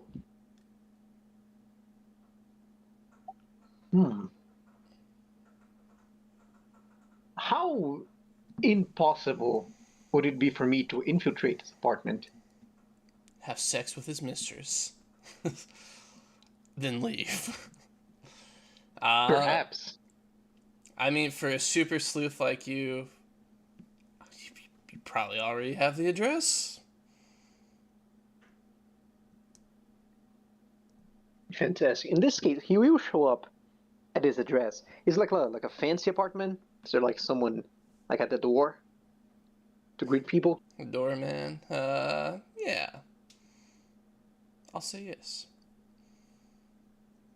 Oh, hello, sir. He'll show his little. I imagine he has some sort of identification as a journalist, like maybe a little thing of the press of the Daily Gotham. Yeah, of course. He'll say, "Hello there, sir. I'm here to interview Mr. Julius. He told me to wait for him in his room." Okay, sure. Buzz you up. Oh man, this is easy. I did it, Papa. I'm getting there. They won't get me. Alright, so you head to room 313, and, He'll knock on the door. alright. A lady in a furry yellow dress and pearls and heavy eyeliner, a bouffant, answers the door. She's like, "What do you want?" I'm not on road 20 to see the baddies. Goddamn. Okay, what time is it right now? Question. 2? Fantastic. Good afternoon, miss. I've talked to Mr. Julius recently, and I'd like to talk with you, if that's okay. You don't mind?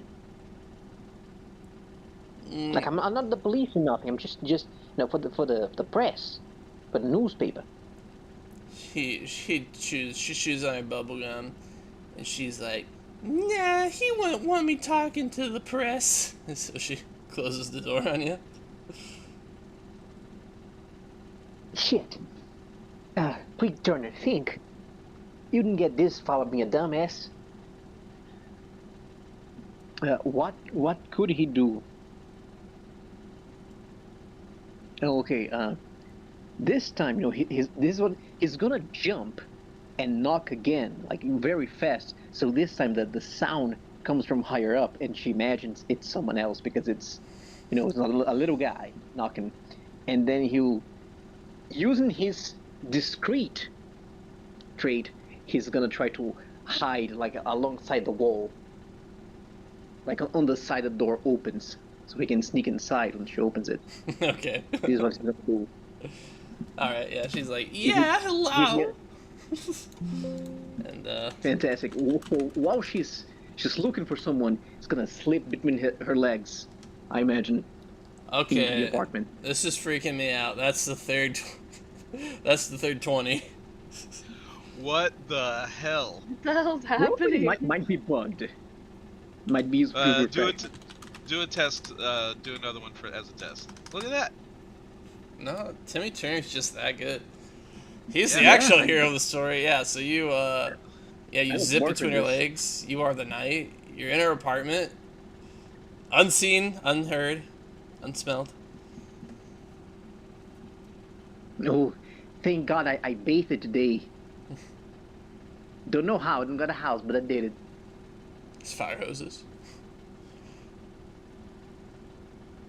Fantastic.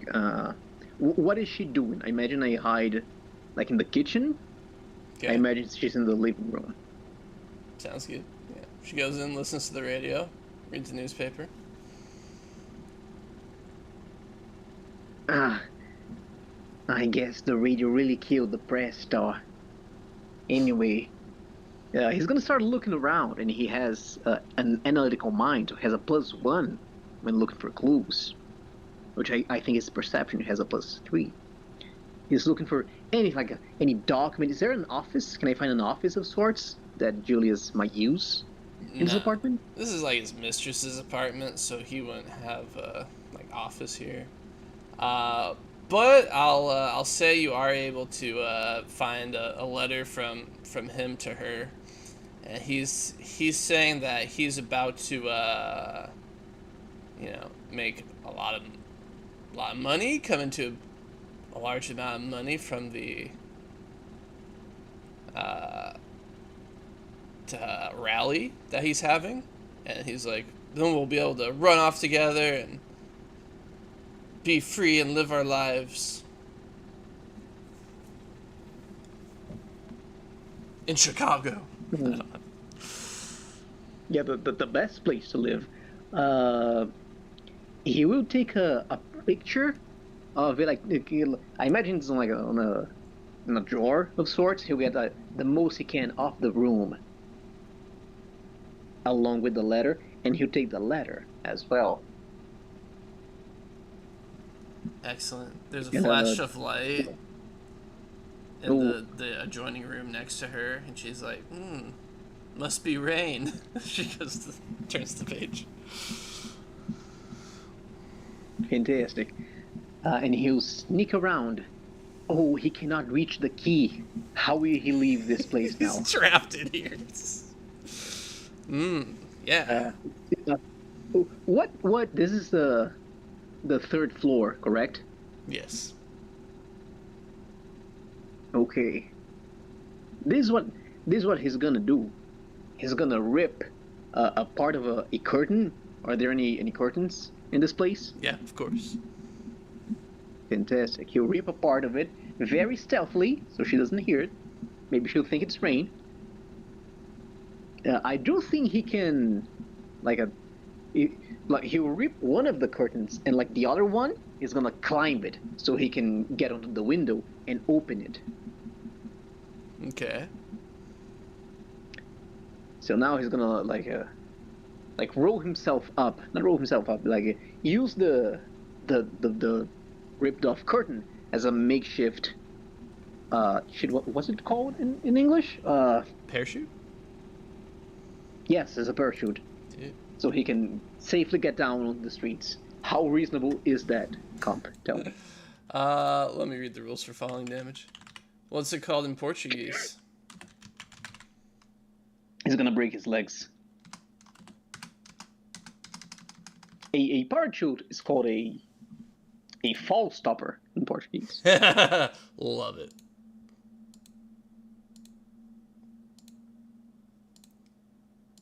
This is a Flammenwerfer. It werfs Flammens. That's how we do it too. Let's see.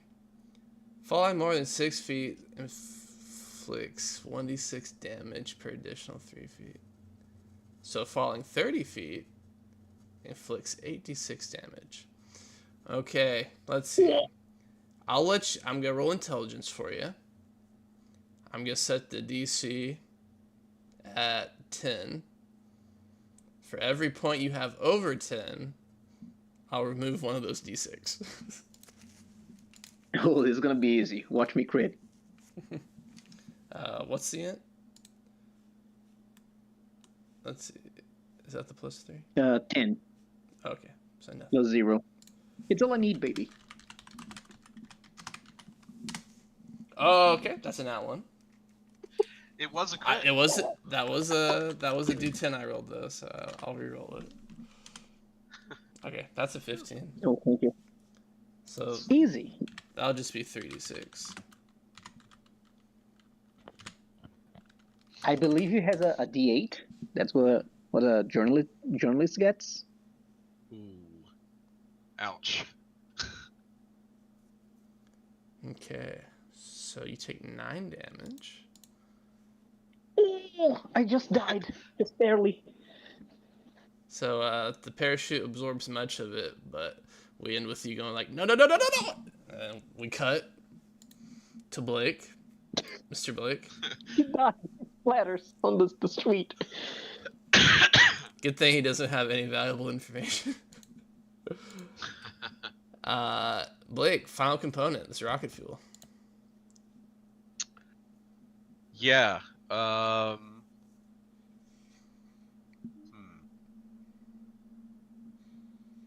Might be a team up. Might be both our people.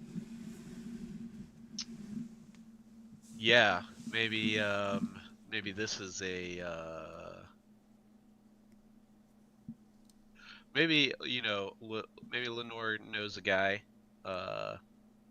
where same place she gets her premium fuel for the for the drag racers.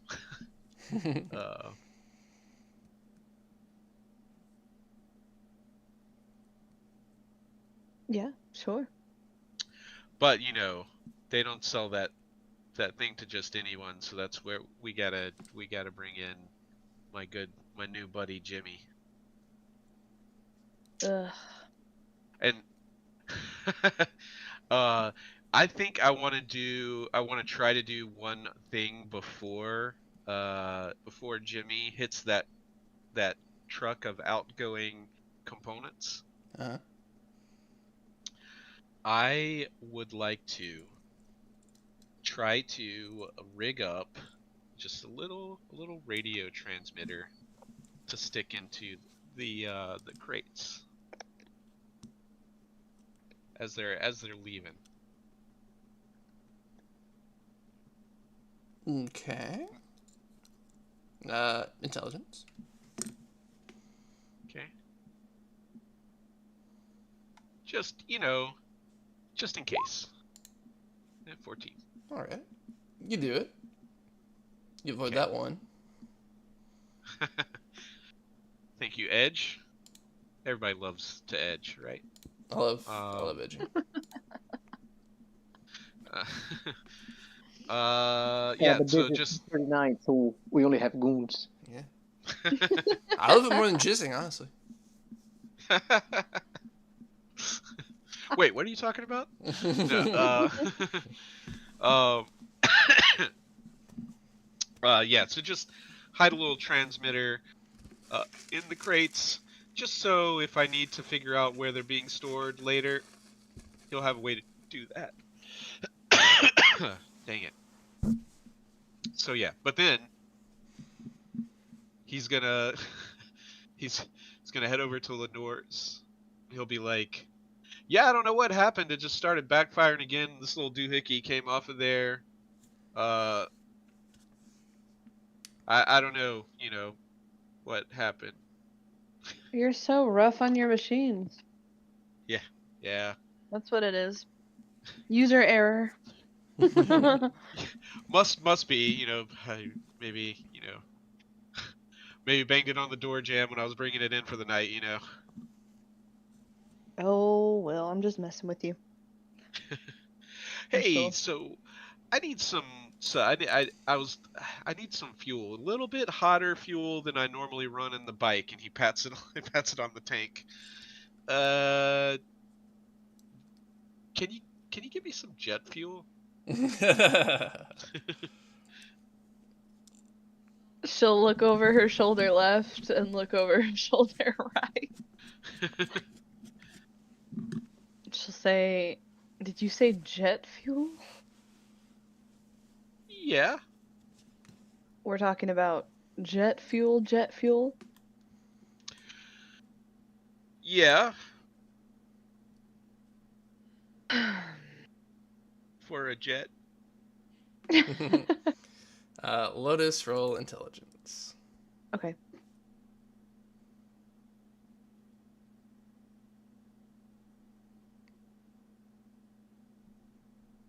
Wonder what they called it back then.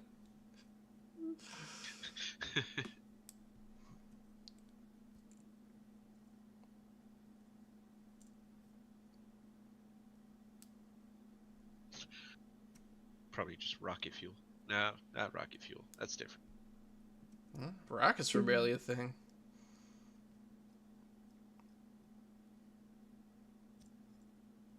Combustible liquids. Go fast. What's your character's intelligence bonus? Hold on, I have it. I'm just trying to determine if my way applies a modifier or a bonus on top of it. I see. It says per level for all intelligence tests with a scientific approach. I'm gonna say no. I mean, it sounds good to me. Here we go. Rocketry's a science.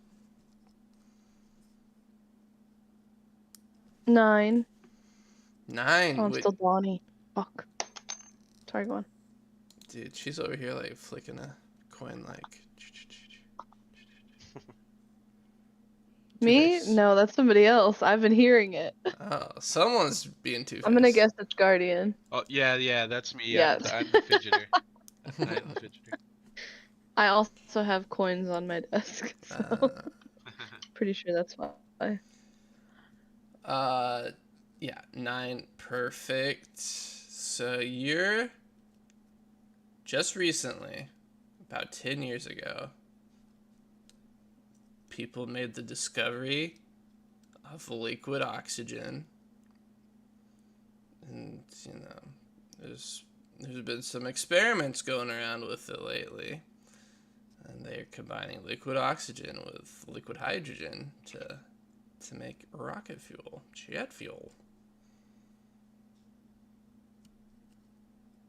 So you come up with like that's probably what you need, not just like gasoline or diesel, jet fuel. But alas, Eleanor doesn't really know where to procure something like that. Yeah, I'm not really I'll have like diesel, automotive fuel, but not really fueling airplanes yet, I guess. Or rockets, for that matter. That's right. When flying cars come in, of course you'll need it, but that's I like just haven't 20 years from expanded my now. business that far yet. Yeah. Yeah. Just about 20 years. Always Always 20 years away.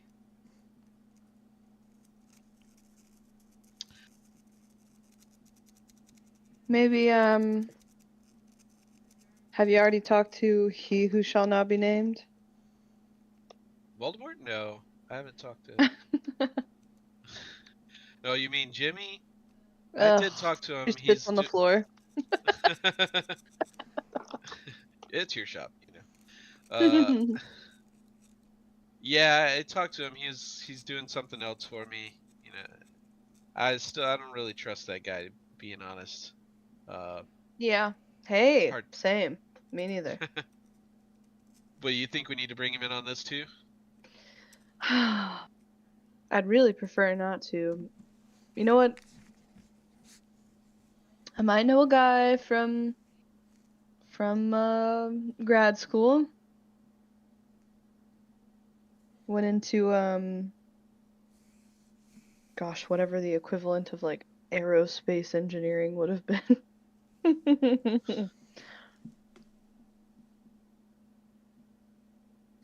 Okay. Roll willpower to see if you know a guy.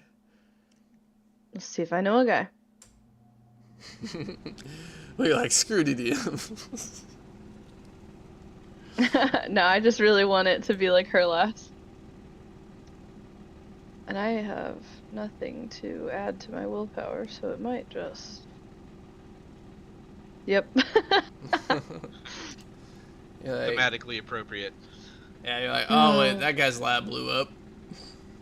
Yeah, wait, no, he was that's right, he went into the military. Sort of inaccessible at the moment. He's in the Philippines. Well. Looks like she'll crumple up her shop towel and throw it on the floor. Looks like you're not getting rocket fuel. See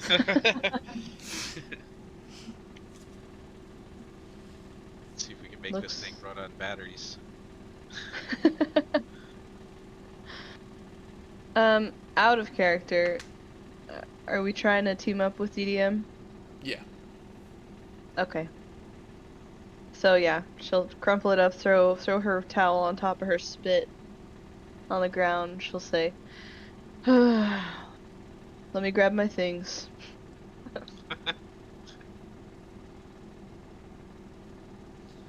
All right. I need to check in with him and see if he managed to get my gyroscope anyway. It's only been a week. Give him some time. Dear God. Jimmy, when they find you in an abandoned warehouse. No, not Timmy. Not Timmy. Jimmy. James Jones. I'm sorry. Oh. That's fair. Timmy should be in hell right now. Or a hospital. That was great, though. James is in like an abandoned warehouse. One of his warehouses that he works out of. He's got like a flow chart of his heists coming up with. And he's like, yeah, perfect. And you hear a motorcycle like park outside your warehouse. All right. I'm a little wary. I wasn't expecting visitors. So I go and peek out, try and see who it is. It's that guy from the Fight Club. And her. I'm like, Mr. Blake. And then I'm like, fuck. Of course she's here. All right. She'll walk up to you and she'll say, "Jimmy, you bastard." And she'll stick her hand out to shake your hand. Of course, you know. He will gingerly take it, expecting a punch or something to come as soon as she can get a hold of him. So he's a little wary of it, but She'll just squeeze your hand real hard. He's like, good prep for that one. Yep. All right.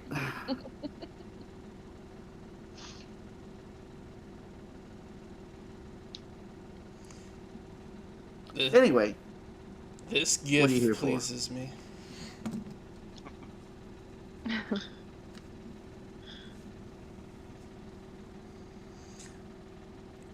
Well, we need your serve. Well, let me not say we. I don't want to give you the impression that Lenore's going to owe you anything for this. I need your services for a second procurement, or maybe just a lead on another procurement. I don't know. We need to get my hands on some. I need to get my hands on some jet fuel. James, roll willpower. all right. Let's see. To see if you have connections. Oh Good, no! good God. 3 + 1. All right. Yikes! And the Nazis won. They got away with it. It's time for a heist. I'm dragging you guys with me. So Jimmy does not have any suppliers that sell jet fuel, unfortunately. You know, Okay. he has people that sell diesel for plane engines, but nothing like what you're looking for. However, he is able to point you towards. He's like, liquid. If you're looking for liquid oxygen, you should check out the Gotham Cryolab. Bless you. Um, He'll probably Okay. charge you full price. I totally thought this was going to end up at Ace Chemical, but the Cryolab is just as important. Um, well,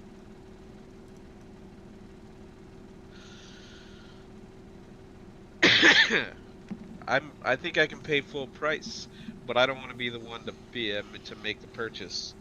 Can you head over there and see if you can pick up let's call it a drum.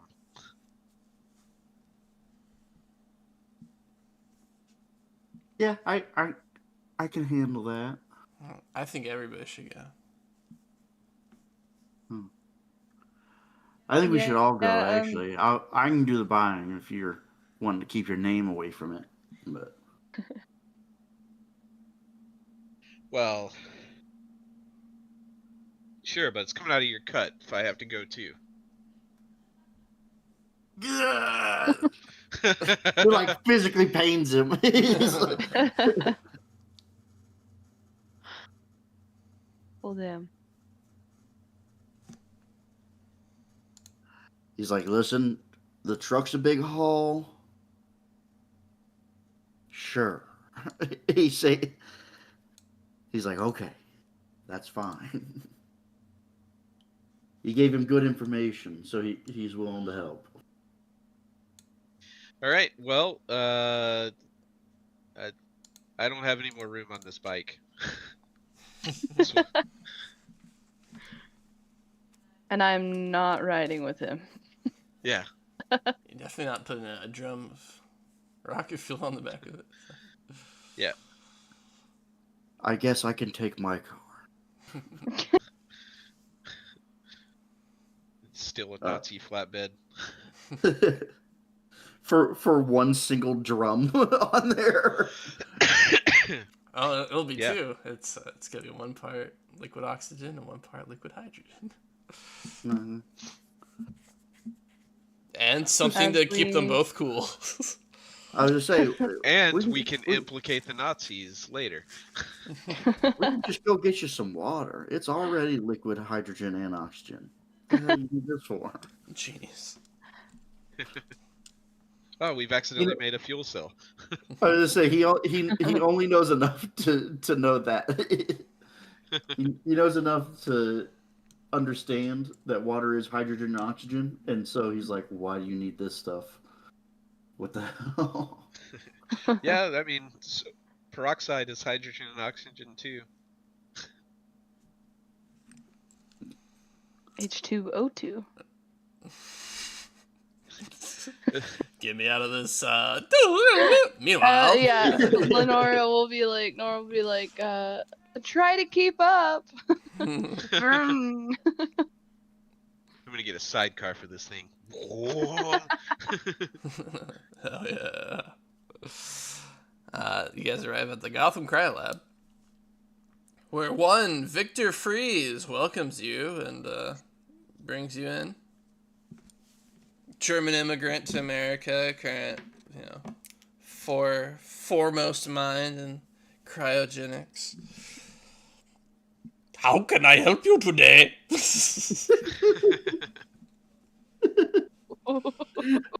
He's got the friendly German accent instead of the evil German accent. Right. This guy's wife is still alive. I feel like it's gonna switch. It's gonna switch to the evil one once something happens to him.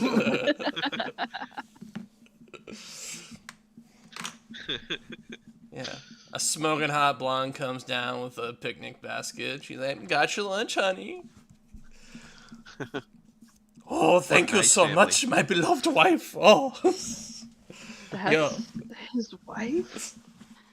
Yeah. Just imagine the Animaniacs doctors. Hello, nurse.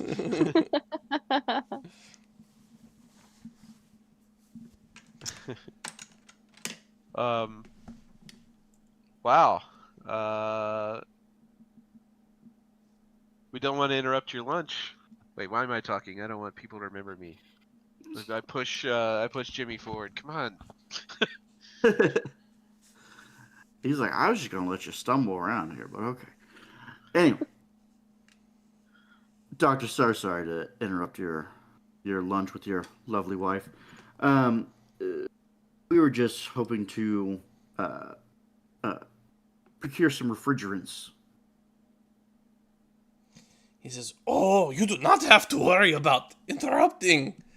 My assistant was just giving a tour to Miss Ingalls." And, speak of the devil, world famous aviatrix, Ellie Ingalls, whatever I was calling her, comes sashaying with Victor Freeze's lab assistant. She's wearing a green blouse, green trousers, a cap full of feather in it. It's a Robin Hood cosplay. A little bit. I steal from the poor and give to the Nazis. She's Worst Robin Hood. She said, "Wow, bet this is the most tours you've had all year." Dr. Freeze. And the less he talks, the better. So she'll notch you guys and be like, "Hey there, Miss Ingalls."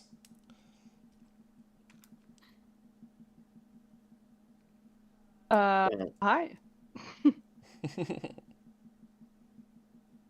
He'll go to shake her hand. I'd assume that's what she's doing. Yeah. Whenever she's like, "Hi there," he'll shake her hand, enjoying the non-crushed hand of this one this time. I hear you guys say you're looking for propellants. You guys interested in rocketry? Refrigerants, actually. Oh, I heard wrong. Yeah. Pardon me. Well, pardon me. Well, now you know why I'm here. Those airplane engines are really loud. Probably can't be good for your hearing. I've heard that before. So you got something going on? Some new propellants for you? Oh yeah, rocketry is, the future of aviation. I was, just interested to hear what breakthroughs Dr. Freeze here has been making in, frozen propellants. Yeah, imagine how many pamphlets you can dump if you can move at the speed of a rocket. She laughs and she's like, "Oh, who could imagine? They didn't keep me in jail for long, did they?" Ha ha ha. Yeah, but you better watch out. I saw the. Never mind. I'm not gonna make that joke. That was bad. Uh, I was going to say that I saw the fashion police headed this way, but Get her, dude. Channel Yasna. Do you really need to bring down a woman to make your point? also don't want her to remember me that much.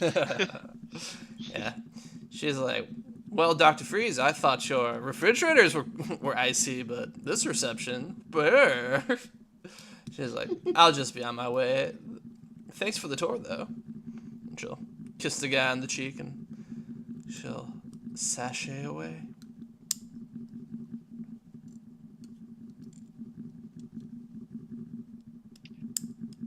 Interesting company you keep around here, Mr. Dr. Freeze. He's like, oh, she's a famous aviator, It's exciting to have someone take interest in my work.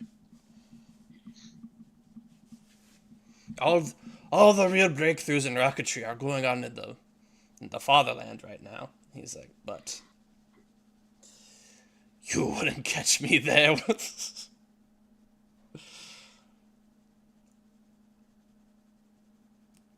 Yeah, I don't blame you. I'm just worried that some of the stuff going on there might start happening here soon. Okay. Bows his head and shakes his head. Looks upset by that. The barbarians are always ruining civilized societies.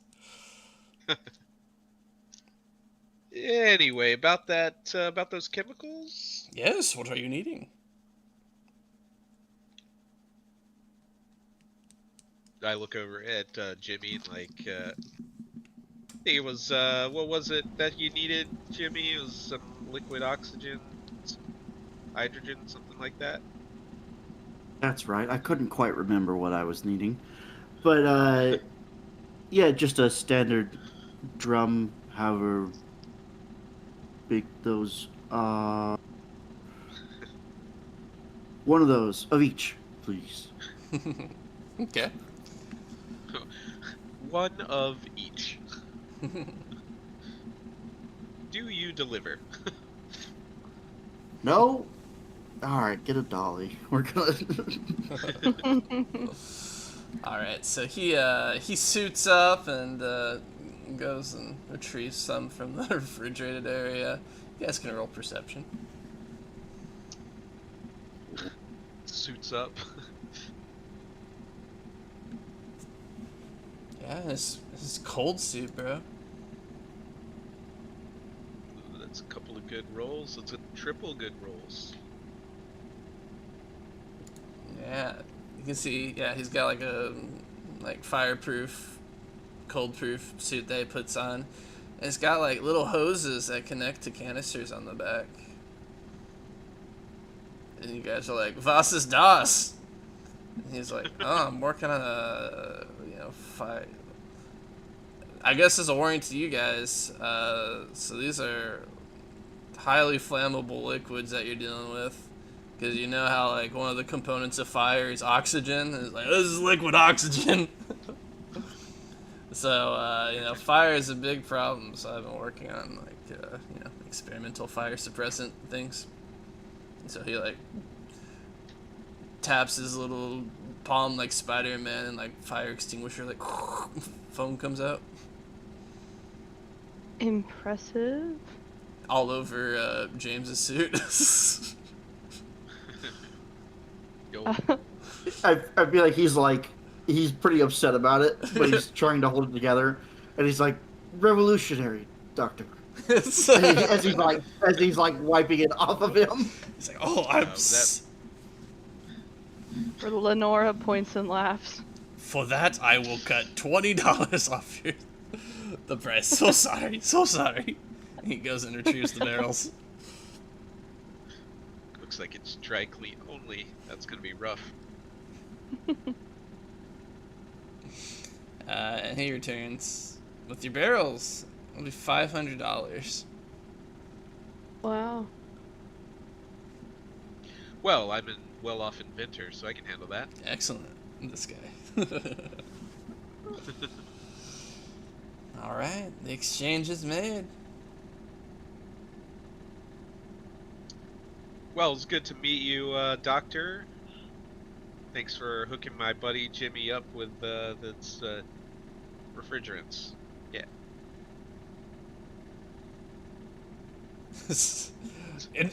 Again, sorry about the suit. The suit. Lenora will slip her card to the doctor and say, if you ever need any engineering expertise, seems you'll be in the rocket business. I'd like to find my way in. Thank you very much. He takes it. Oh, engraved. Was that bone? Cream. Yes, and there's a watermark. Oh. Okay, enough of that.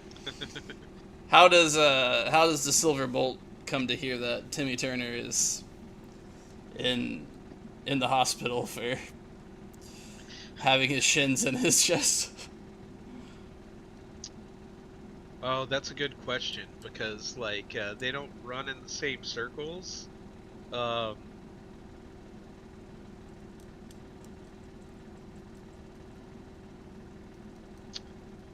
mean, he kind of became a sensation overnight, so I imagine it would be in the paper. Oh yeah. That's what I was gonna say. Is like you'd have to have read it in the paper, I think. That's or great. Super maybe Sleuth, even- famed muckraker, found with legs broken. And it's like, is this related to the ventriloquist? Question. Oh, those shenanigans over at the World's Fair. Yeah.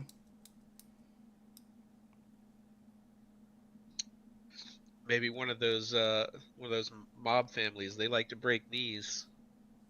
That's right. Yeah, but Blake's like, this isn't mobsters, it's Nazis. Surely he didn't jump out of a third floor window and do it to himself. I had a makeshift parachute, it's fine.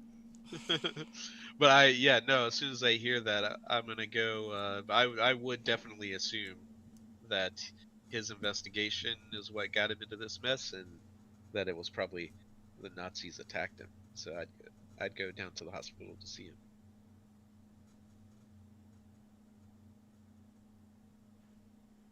All right, Timmy Turner, you've been in the hospital up for a few days. It's 1930 medicine, so you've just got like a cast from your hips up to your legs, and your legs are elevated, and you're just laying there miserable.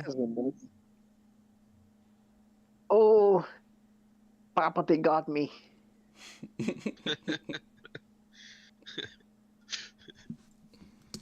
Now the important question is, I imagine like he's feeling whatever like not a drawer, but whatever thingy he's got on the side for his camera. Is the camera there? The camera's there.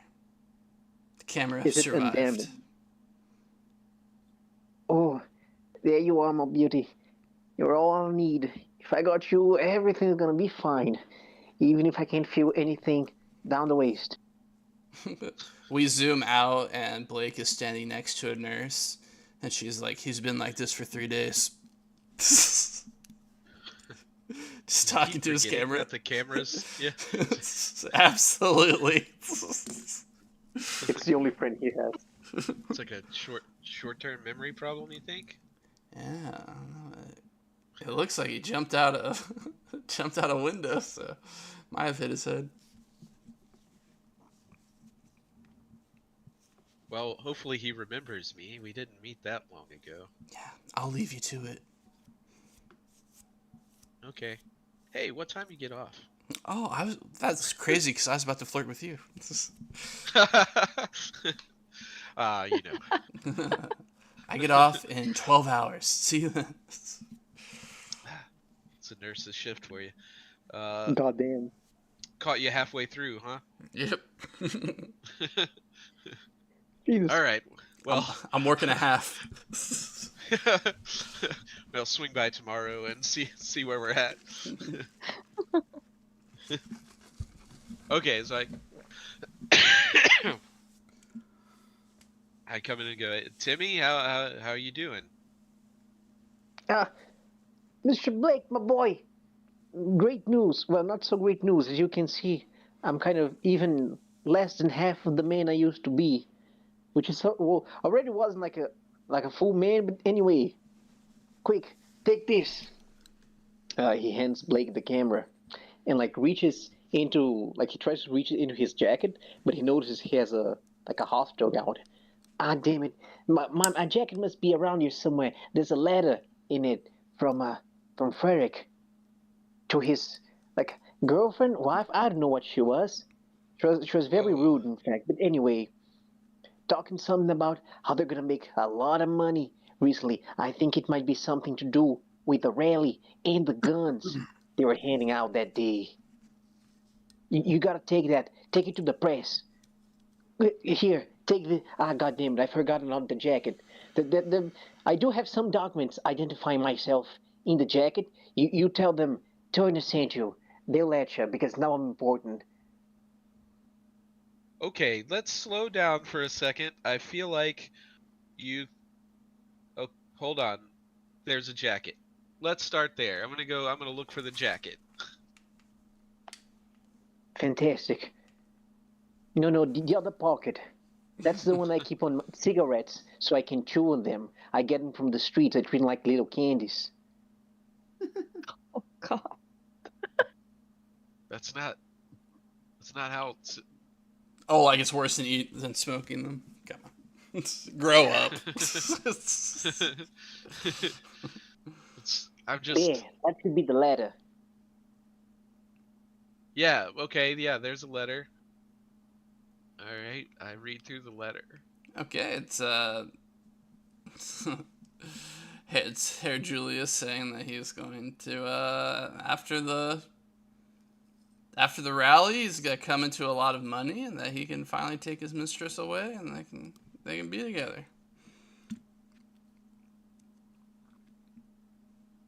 Well, it seems like it's definitely suspicious. Where did you get this letter? From the woman's apartment. I tried talking to her, but she wouldn't talk. So I took matters in my own hands. And legs, as you can see. She beat you up? No, I tried to escape from the window. But sadly, curtains aren't very aerodynamic. I discovered recently in my studies.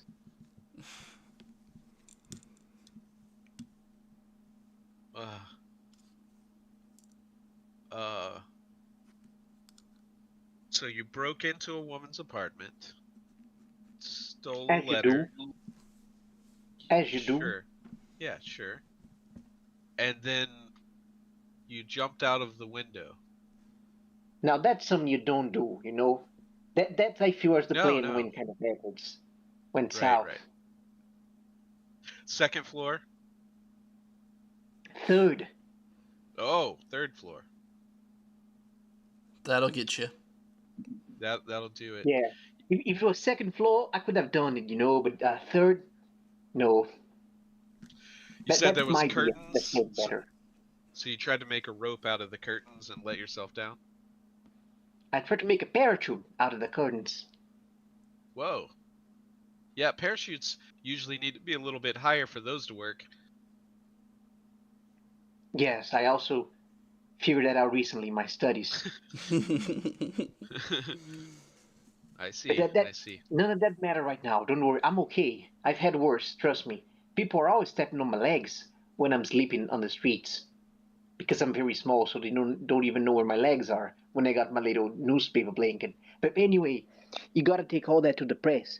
So maybe we can like really hit Frederick where he hurts, you know? Sure, yeah. I'll do that. You have your credentials. I'll take them in there on behalf of you. Yeah. Do you need anything? Are they giving you enough newspaper? I've got Yeah, an don't alternate worry. plan, says a voice. Oh, oh Uh-oh. no. You turn around and see the nurse leaned up against Oh the, no. the hallway, the doorway. Oh, it's swastika boobs, isn't it? No, it's not swastika moves. Just been Okay, waiting for her to goddamn it. show up. She'll be around. Don't worry. She says, Uh, "What you got? What you got in that?" Okay, I'm British. Chip chip cheerio. What you have in that letter is the man confessing that he's going to commit fraud. that's you're a very knowledgeable nurse. And she says, and correct me if I'm wrong, Blake, but you've been moving to try to stop these folks for a while now, haven't you? You know my name? I didn't tell you that yet. I might have said your name in my sleep. I'm sorry. He did, but That's I read the file on you. I've got a file. Yes. British. Which agency would this file belong to? Oh, British intelligence has files of many people of interest.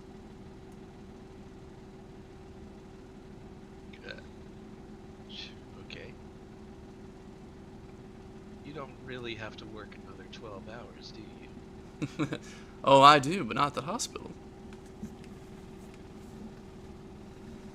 All right, Timmy. Good to see you. I'll pat him on the shoulders. I'll bring you the paper for lunch next time I visit or something. I don't know. Thanks. Get him, Paul. Oh, please, leave my gun here. I do need the gun. I can't live without it. Or the camera. Normally they don't let you have those in hospitals. Buddy. No. In Gotham, though. Don't worry, I got my ways. Just give it here. What if they get me? I'm vulnerable right now. That's why I'm taking all the evidence with me, right? So they got no reason to come after you. But sure, I don't care. Here you go. Toss him a gun. Yeah. Goes off. Oh, thank you, buddy. I wish you luck. We gotta stop this madness. That's the plan. Get somebody to stop this madness, and he'll just walk out the door towards the nurse, assuming that she has a plan in mind. She says, well, the plan's very simple. He's gonna commit fraud. He's gonna steal money from his own organization at the rally. We just need you to find the evidence night of, report it to the authorities.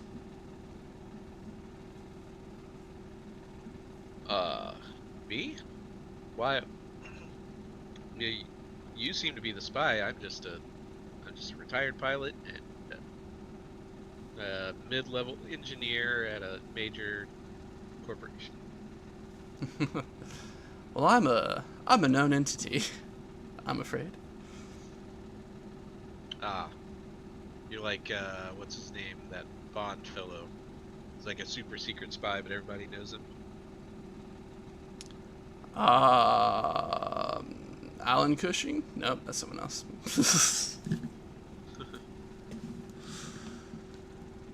Don't know what that means. We're probably, yeah, I think we're probably far too early for a James Bond reference than Yeah. in character.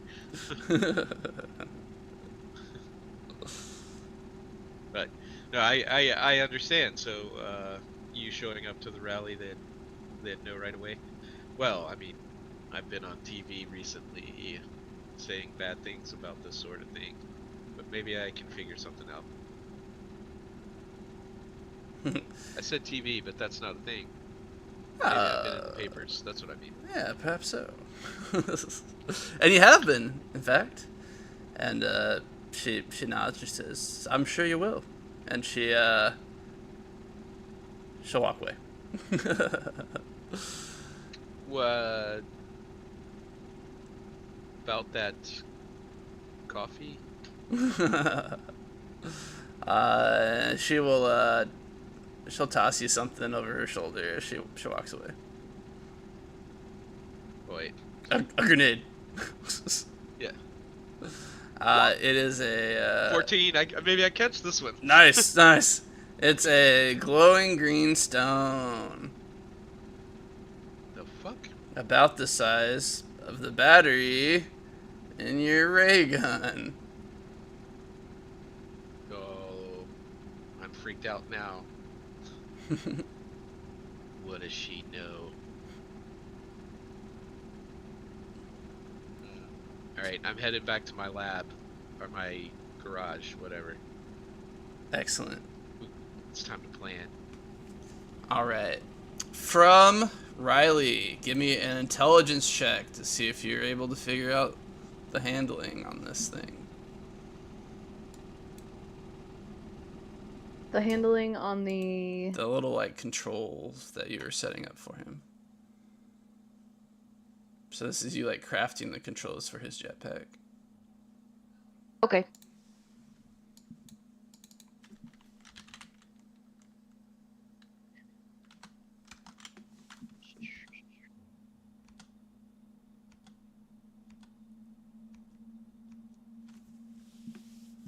See, I can get some bonuses to this, but I don't think. Am I repairing or creating? You're creating? Creating? I'm creating.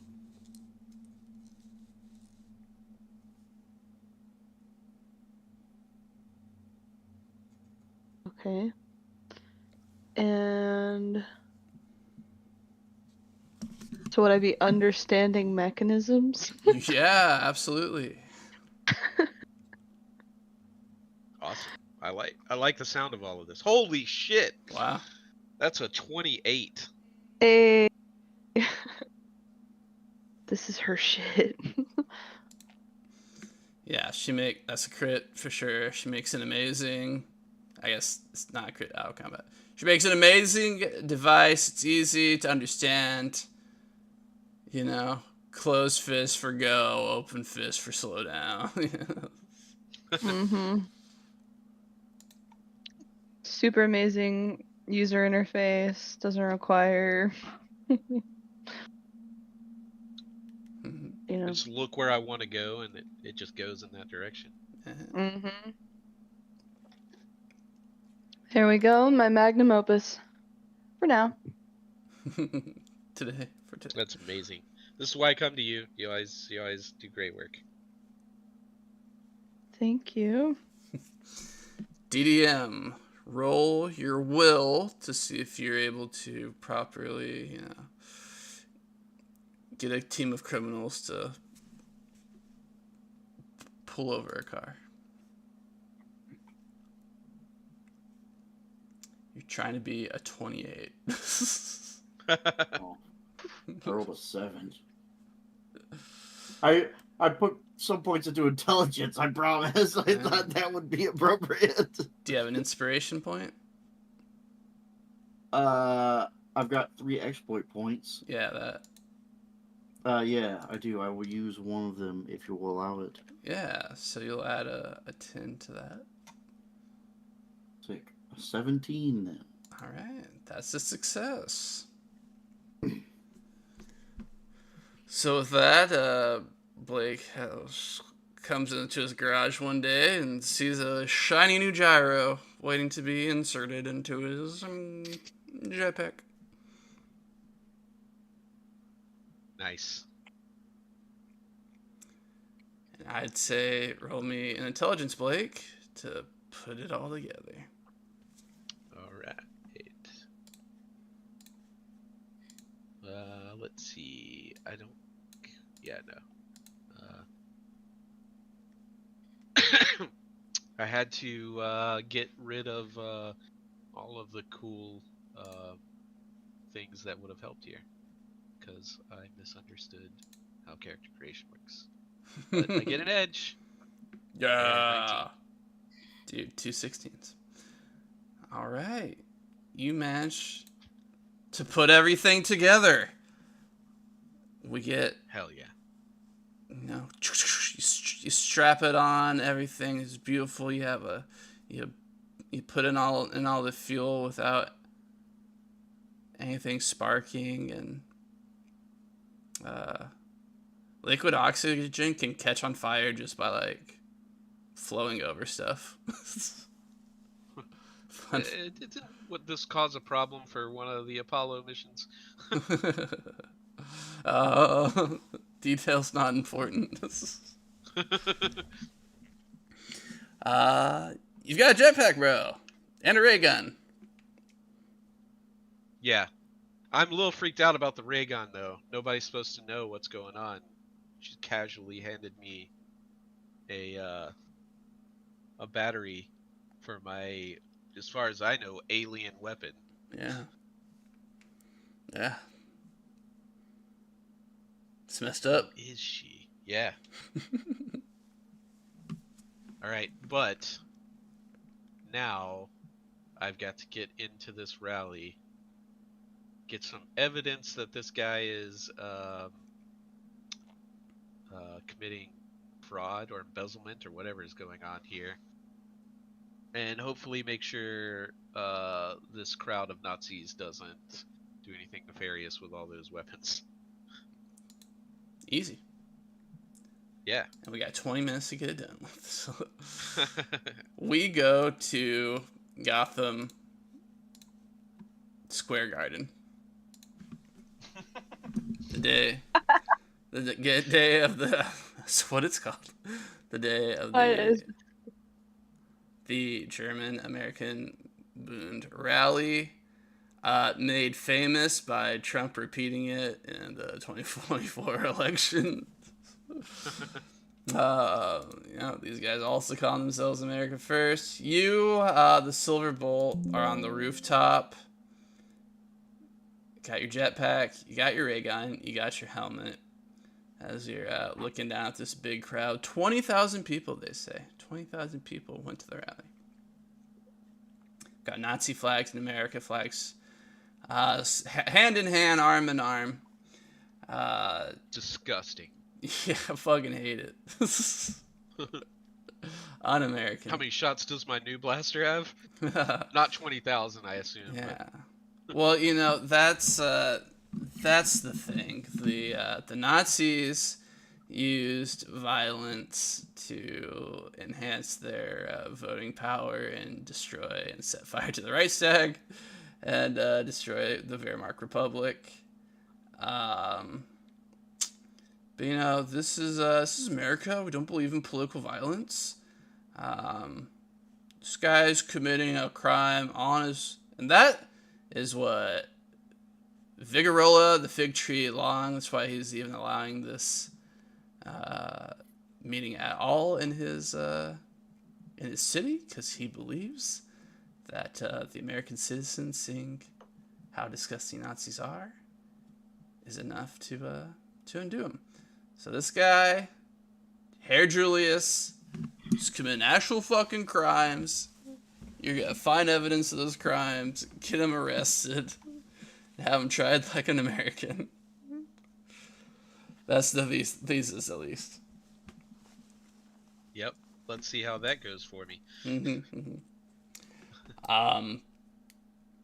It's gonna be hard getting into Gotham Square Garden because every cop in the city has been called here, much like they like going into the sewers. Every cop in the city is also around here, because there's some counter protesters here as well.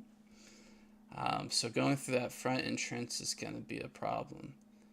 But there's one entrance that the police aren't covering. Is that a skylight, maybe? You're goddamn right. Okay. So, I just need to make sure nobody's looking up while I very conspicuously blast across the sky. Contrails and everything. Breaks the sound barrier. I have an idea. Um, can we say that knowing the setup here, that I asked Lenore if she would deliver a little bit of some party favors to the counter protesters. Just some like harmless fireworks that make a lot of noise and a lot of flash and stuff like that, you know, just to get some attention. What do you think, Lenore? Yeah, probably. I think no. Oh. Yeah, so there's, protesters with black cats, finger blasters, turtle duds, turkey basters. M80s, M160s. I'm Joe Dirt. Yes.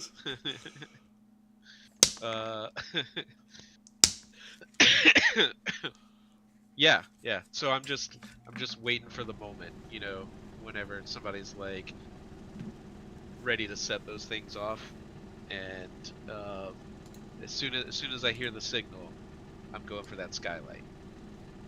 All right. Oh, hey.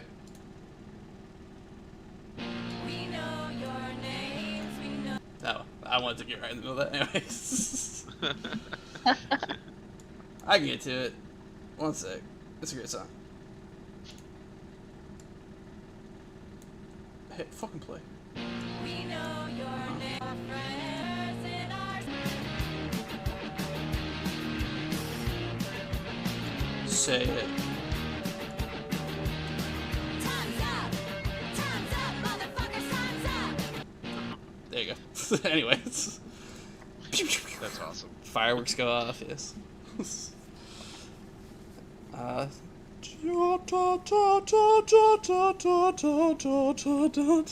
song goes off as fireworks start. Nice. And, While everybody's ducking and covering from the surprise, we try out this this amazing control panel for the first time. yeah, describe the first liftoff. Yeah, so he was told close fist to make it go, open to make it stop. So he points himself, you know, where he's trying to go. Make sure he's looking straight at the target, so he doesn't fly off in the wrong direction due to ADD or anything. And then yeah, assumes the Rocketeer pose and fires the throttle. All right. Do you believe a man can fly? And off he goes over the crowd, into the night, onto the roof. Nice. It's probably been a long time since he's even they got me right in the middle of trying to describe that. Whistling Kitty Chasers is my favorite. Mine is Hoosker Do's, Hoosker Don't. It's funny because like the first two are actual fireworks, but it goes right off the rails from the rest of the thing. But yeah, it's probably been a while since he's even been in an airplane, you know. This kind of flight is like probably like number one most awesome thing that's ever happened to him.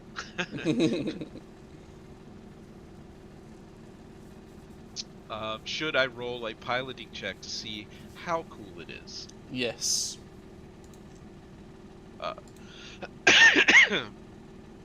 Probably gonna regret making that request, but it's this +2 because I have a piloting thing from the way of piloting. Oh, it's a 10. You know, that makes sense. It's the first flight.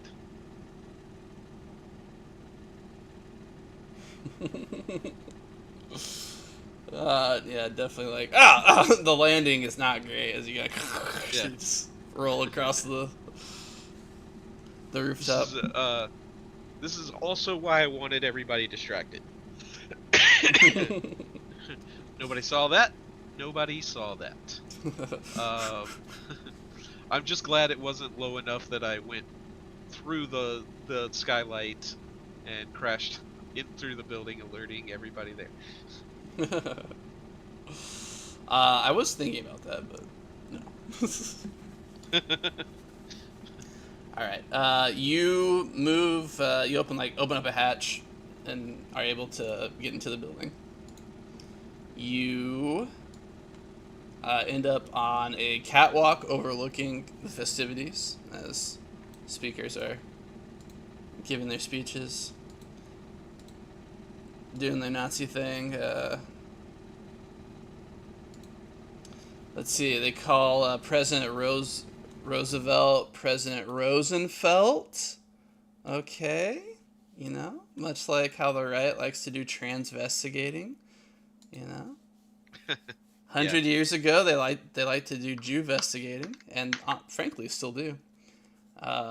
So you know, nothing is new. People are just terrible and always have been. That's right. Any right-wing people that love my content, listen to this. You know, not being edgy and doing something revolutionary and new. You know, morons were doing this since the dawn of time, and we kicked their asses. And Hitler killed himself in a bunker after killing his dog. Anyway, so up in this catwalk are 3 silver shirt guards that are watching the festivities, and they're like, dude, they're calling the New Deal the Jew Deal. That is hilarious. And honestly, as just me in real life, I do think that is a little funny, but only because it's like so cartoonish, not for any other reason. That's the problem. Is like sometimes it's legitimately funny, but also disgusting. You know, so you're just mad that they had a good joke. You know. Mm-hmm. Yeah, exactly. I'm still gonna hit this guy with a blackjack though. Real stealth for me. Okay, so I guess that's another dex roll. I don't have any bonuses to stealth, so let's see how we go. Ooh, that's a fumble. All right. You know, you grip your hand around the blackjack, and your booster's kind of like whoosh, and you know, throw you forward into the railing, alerting the guards. So we're gonna put you last in initiative. Sure, yeah. Yeah. He's just not used to having the flight controls on the left hand. Got to do everything right-handed now. Yeah.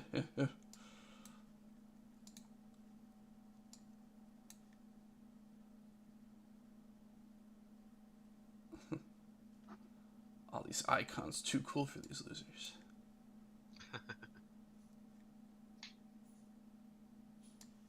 These guys are fine. Oh, they're tiny.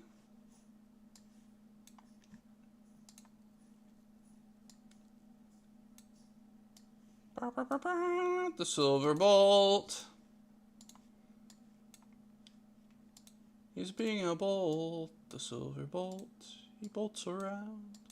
The silver bolt. Okay, and add turn. Add turn. Add turn. Add turn. Okay, great.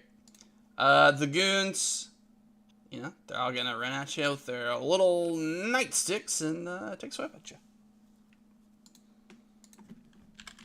Cool.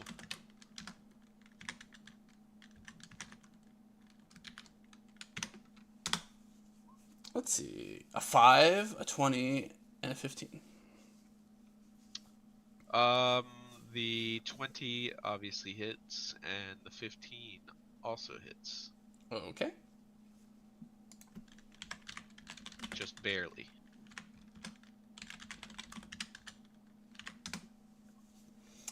One damage and 5 damage. Oof. Okay, so that's half my health. Nice. Don't let it happen again. Go Yeah. see. Cool. Well, I kind of want to just start blasting them with a ray gun. Yeah, why not? It's the problem is I'm just not very good at hitting with a blackjack, but I'm real good at shooting with a ray gun. Famous last words. Yeah, well that's true. And I need to actually double check my bonus here. Okay, so I've got 3 decks, and then I've got +2 from way of ranged attacks. That's a +5, and then the ranged weapon I think gives me +1 per level. So actually might be better than what I have on here. So let me see.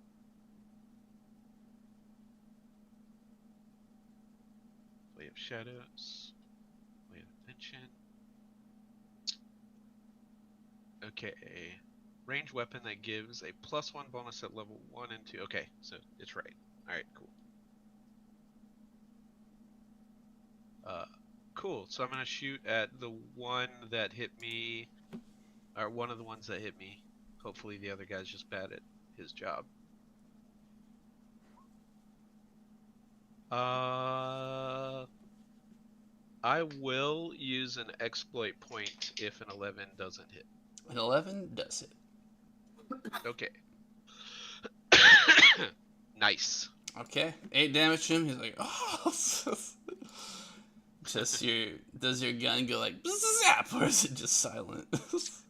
I think it's like there's a quiet zap, and it is a silver bolt of energy, of course. Oh yeah, duh.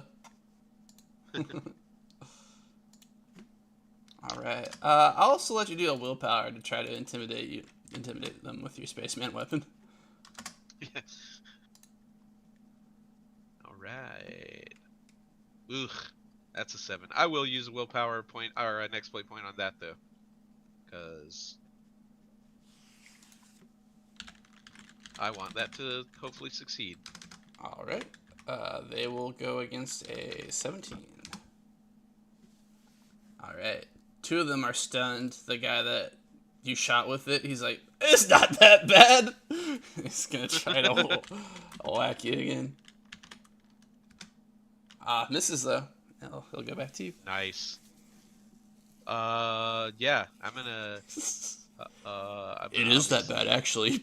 Yeah, definitely gonna zap him again if I can. Yeah. Hit. Oh yeah, that's good. Well, All that's right. better damage too. Is this lethal damage or is it non-lethal? So I don't think that it specifies on the thing. It just is a ranged weapon, +1 bonus. Damage dice D12, to which is added 1 per level. 60 feet per level. Yeah, it doesn't say. If I get to, if I get to choose, I would try to be doing non-lethal damage right now, because superhero. Of course. All right, you take this guy out. End of the round. New round goes off. We hear a tiny little mouse fart, and a bullet grazes off your helmet. As we see it walking up at the end of the the catwalk. Reused portrait. Well, that's not Peyton Riley though. That's Elsa Ingalls. She's she's shooting at you. Yeah, of course. I'm glad I said non-lethal damage because I'm gonna feel bad about shooting her back. So it goes back to these guys. They've regathered their cognizance. They're gonna try to whack it. Okay. I need to double check and make sure that my vest, I'm pretty sure it only gives damage reduction against range attacks. So I think that's how they all work. They both miss you. Whew. That's good. That's good stuff.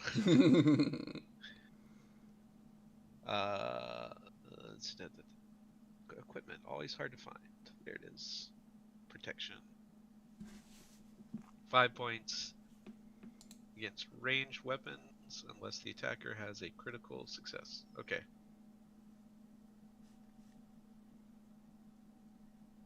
Yeah, okay.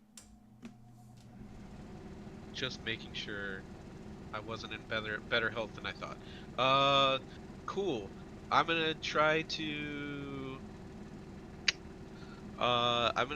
use move action to fly up to where these guys with their stupid sticks can't hit me. Uh-huh. And then I'm going to take a shot at the person who is holding a ranged weapon and trying to shoot me. All right. Roll piloting for me. Okay. It's gonna be +2 added to this. Holy shit! Exploit point. I'm not fumbling another piloting check. Okay. You manage to, you get above them. They can't hit you. It's neither bad for you, nor like gives you an advantage. It's just, I guess it doesn't good you. Anyway, shoot her now. Oh, hey! There we go. Crit. Man, it would have been cool if that dice would have exploded. It did not roll a second dice though, so I guess I roll again. I think it's 22 damage. I think we just double the damage. Double it. Yeah. Yeah, that works. Okay. All right, so her atoms are. I don't know. She immediately faints and falls over the railing. Like, oh, man, just to catch onto one of the bars. But she's out. Nice. Okay. Something went my way. Yeah. I'm glad that this was non-lethal damage because wouldn't want a second famous female pilot to disappear. Oh yeah, I hear that. No, this lady's fine. I hold her in profound contempt. Gonna say these two guards are looking at you flying with your future man weapon, and they're like, no way, and they're just gonna run off. Yeah. Fascism sucks. Change your ways. We'll think about it. I'll come find you. Okay. We're gonna go to church. So you're looking to get across the catwalk, get into the back room, and to find the Herr Julius stuffing sacks full of money from the cashier boxes. Yep. I will make sure this horrible lady is not about to fall. Mm-hmm. You just move her a little bit closer to the middle of the sidewalk or the catwalk before I go.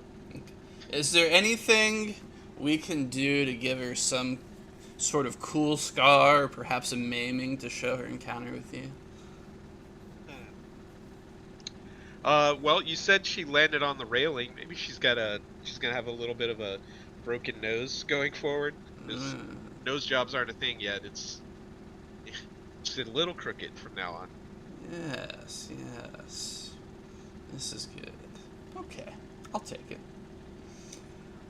So as as you're going across the catwalk, speeches are going down in the pit, down in the theater below.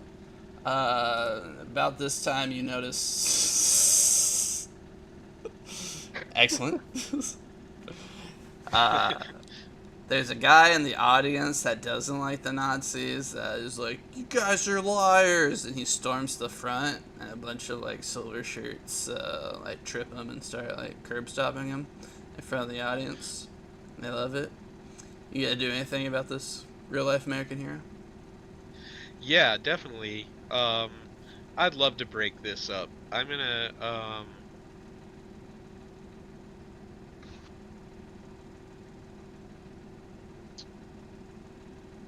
is there I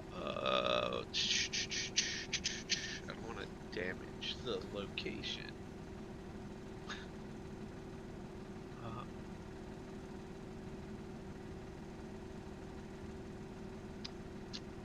On this catwalk, is there any like stage equipment up here or anything? Oh yeah, sure. Lights and more lights, cables, wires.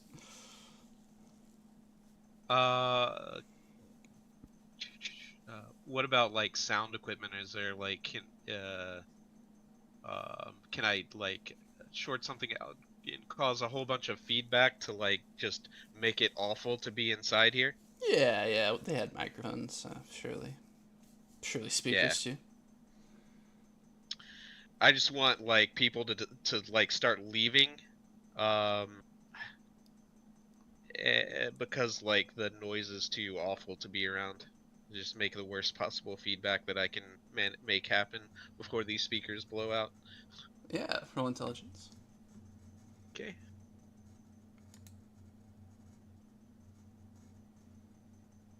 This guy stormed the stage. Years later, people are asking about it, and he's like, "What can I say? I've had worse nights." 50. All right, yeah, sure. There's high pitched wailing, crying going over the speakers as people are like, plugging their eyes, plugging their ears, and Nice. yeah, they're trying like, "Oh, we'll figure it out. Don't worry, guys." But it's just really obnoxious, and people start pouring out. Nice. That's only gonna help. How's the guy? Did people stop like beating on him when that happened? Nah, I feel like the people that are into beating people are really into it. Okay, I'm gonna start blasting then. Yeah. You can run, Yep. but you can't glide. All right, yeah. Once that starts happening, they're like, "Oh, I take cover!" They start scattering. And then I'm just gonna step just to the edge of the catwalk, so Mhm. the silver helmet is dramatically Yes. seen from below, and Spotlights then pan up. yep, and then he'll turn and run off into the shadows towards his mission. Excellent.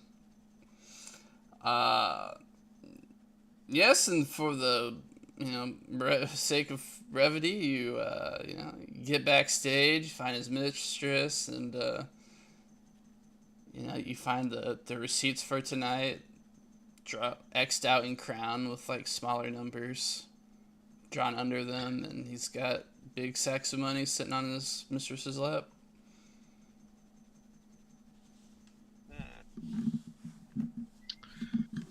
Um,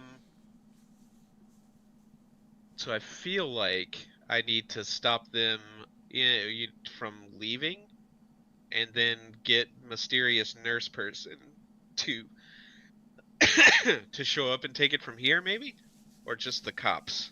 Just the cops. You just need like the receipts, basically. Ah, cool. So then I do a classic Batman. I want to knock these two people out, tie them up, and leave them, like a little care package, Mm-hmm.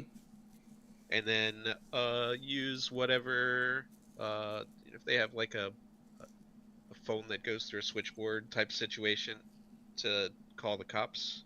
All right. Get Riley, them headed this say direction. connecting. Connecting. All right. A little foreshadowing there. All right.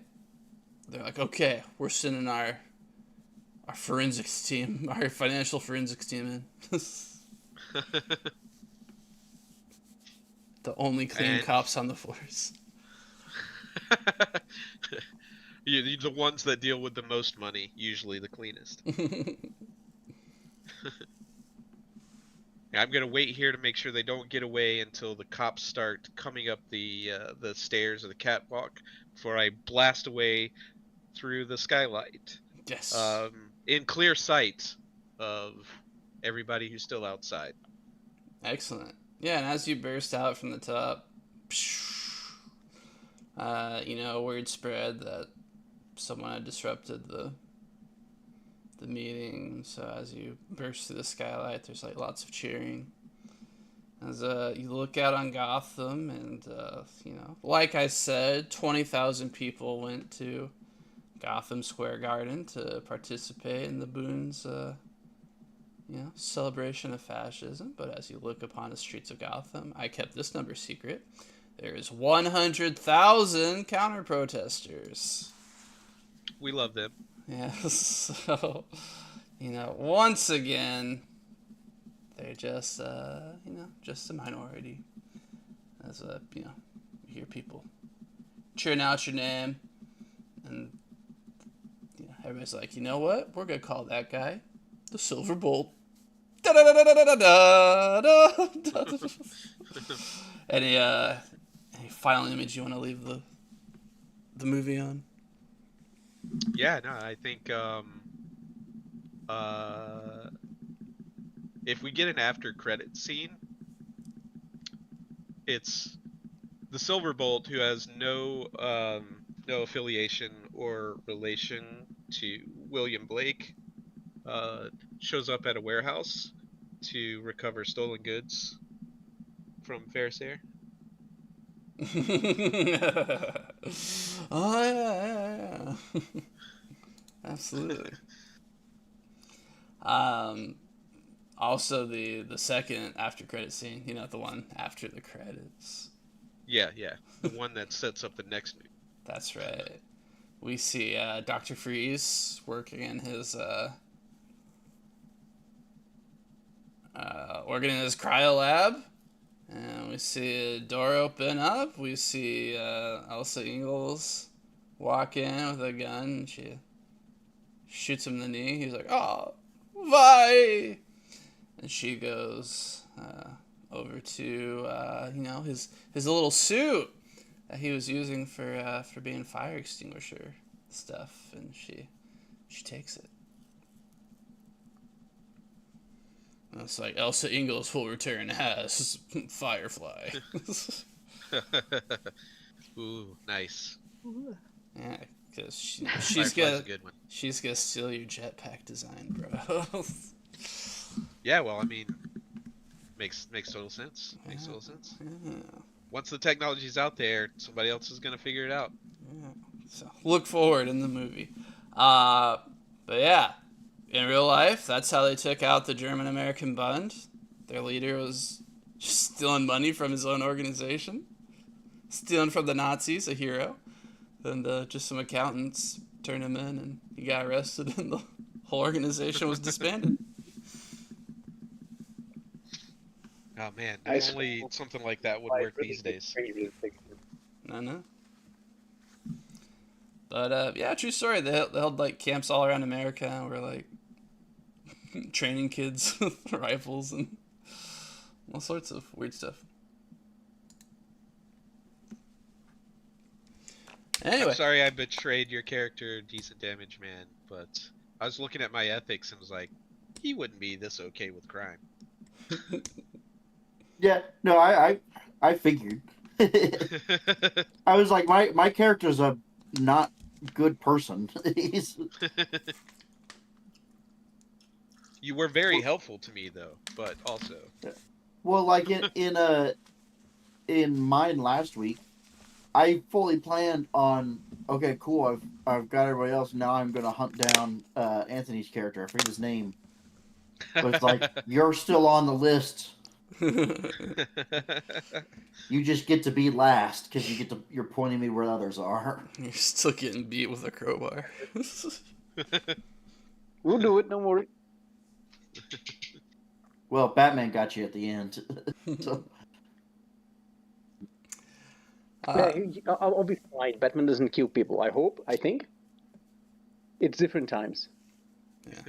This might be Man-Bat as well, rather than Batman. Man-Bat's a monster. I am aware. Yes. I'm just not sure if he exists in this continuity, so I want to make the joke. Yeah.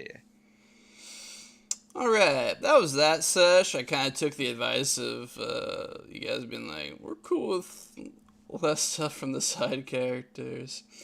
After doing it, I think I'd like more participation from everybody else. I honestly felt like there was too much Anthony and very little DDM, if I'm being honest. Well, yeah, there was very little Anthony last time, so I was like, I'm gonna give Anthony a bigger role. So it was intentional. I quite enjoyed Timmy.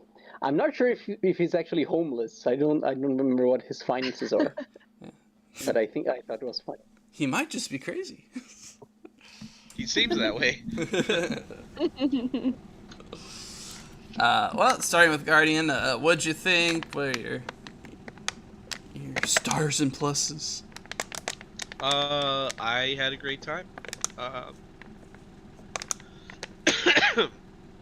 I enjoyed the villains. I did not expect the pilot to turn up at the Nazi rally. That was cool. I expected that the creepy guy that was doing the embezzlement was going to be, the person that shows up for the fight. That was pretty fun. Honestly, I don't have any there wasn't anything that I didn't like. It was a good session for me. Yeah. I thought you did a great job pulling everybody in with the 3 components. That was cool. Yeah. Since last week, I was like, it's gotta be about building the jetpack.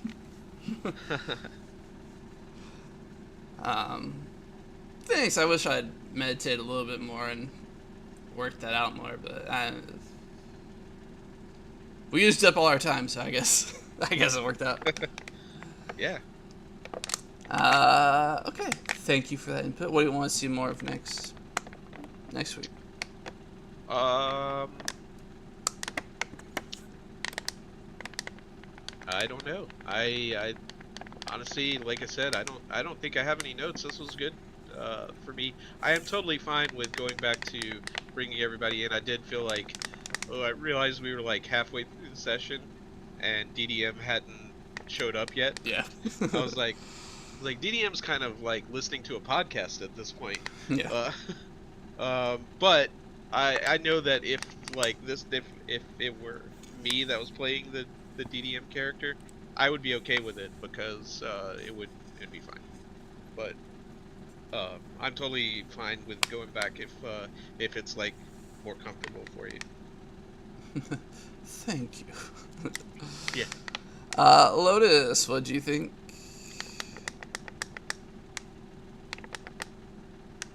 I thought there was more to that. Stars, pluses.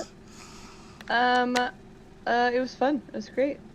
It was, the vibe altogether was, like, different from the last one. Mm-hmm. The last one felt very, like, noir. Or, like, crime, detective-esque. This one felt more, Like like yes. Yes. It did feel more pulpy. That's the perfect way to put it. Yeah, like Luke Skywalker, or Indiana Jones. A hero in that sense. Which made it, I think more interesting. Not more interesting than the other one, but just like more interesting than if it had just been like the same kind of vibe as the other one. Gotcha. So super cool. Yeah, we're gonna get 4 completely different movies out of this. What do you want to see more of next time? Uh, Me playing. Honestly, it was fine. I was enjoying just like the story playing out.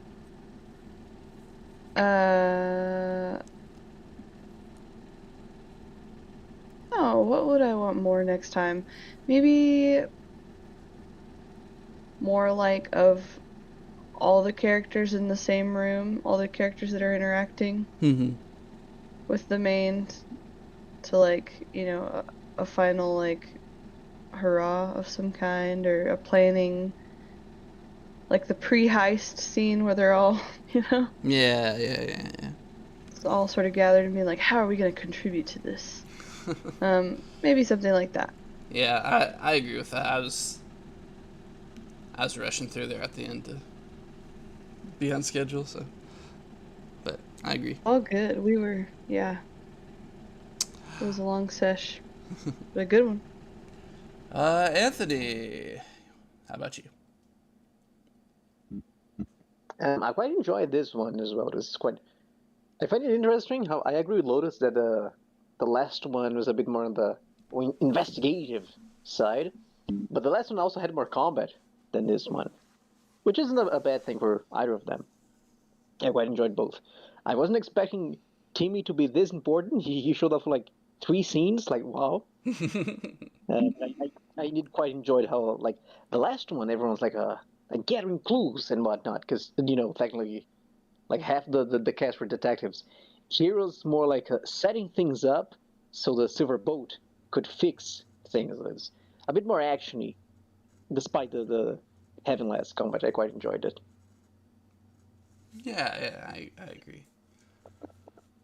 All right, and finally, DDM. I had a good time. It was fun. Uh, uh, Honestly, since I had started out with the uh, primary character, I was I was like, I feel like it's gonna be odd moving into a just a supporting role here, but I did enjoy it. And I know you talked about like, oh, I wish more people got to participate. I felt I was in there as I needed to, and I got to show off my character, especially with like the interaction with Doctor Freeze.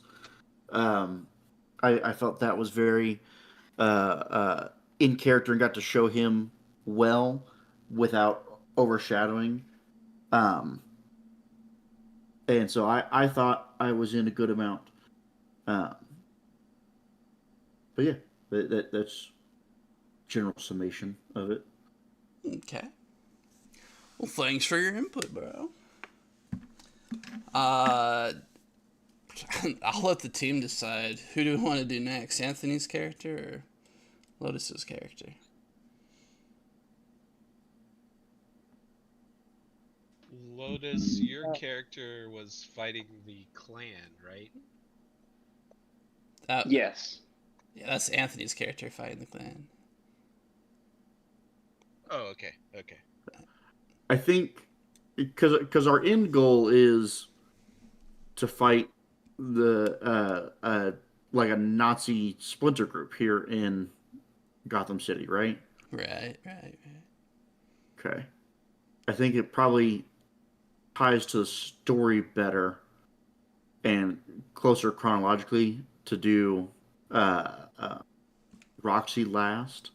Yeah. Because I figure because her setup is that like one of her uh, one of her friends got kidnapped or something, right? Yeah, that's what we were talking. Yeah, people are going missing. Yeah, that feels like a more direct involvement of uh, of the Nazis. So it seems like we should build towards that. Okay. Cool. So, uh, Anthony first, and then Roxy. Sounds I'm good. happy with that. Sounds fair. And refresh me on all of Anthony's characters. We have Anthony's. We have the man himself, Jeremy Fisher, Hmm. a very frail inventor who will by the end become time sink and start fighting crime. Perfect. DDM is playing who? Or I have not named him yet, but he is Jeremy's chauffeur Yeah, the driver. and acts as like a mobile arsenal for him, Okay. essentially. The end of the movie would be that, but That's right. We're having a cool car chase. yeah. Okay. Guardian is. Tracer Bullet, PI. Right. And Lotus. He's, Go on. Oh, go ahead. No, you go ahead. I was just gonna say he's down on his luck, alcoholic, likes to think of himself as like an important, part of the team, but really he's just like he's backup and takes care of the light work that Jeremy doesn't have time to do. Excellent. And Lotus is the phone operator. His ex-wife. His ex-wife. Who we all agreed would be kidnapped. Yeah, at some point, yeah. Mm-hmm. All right. I can work with this. All right. Well, Anthony. Another Anthony-heavy episode coming next week. Oh, baby. Let's do it.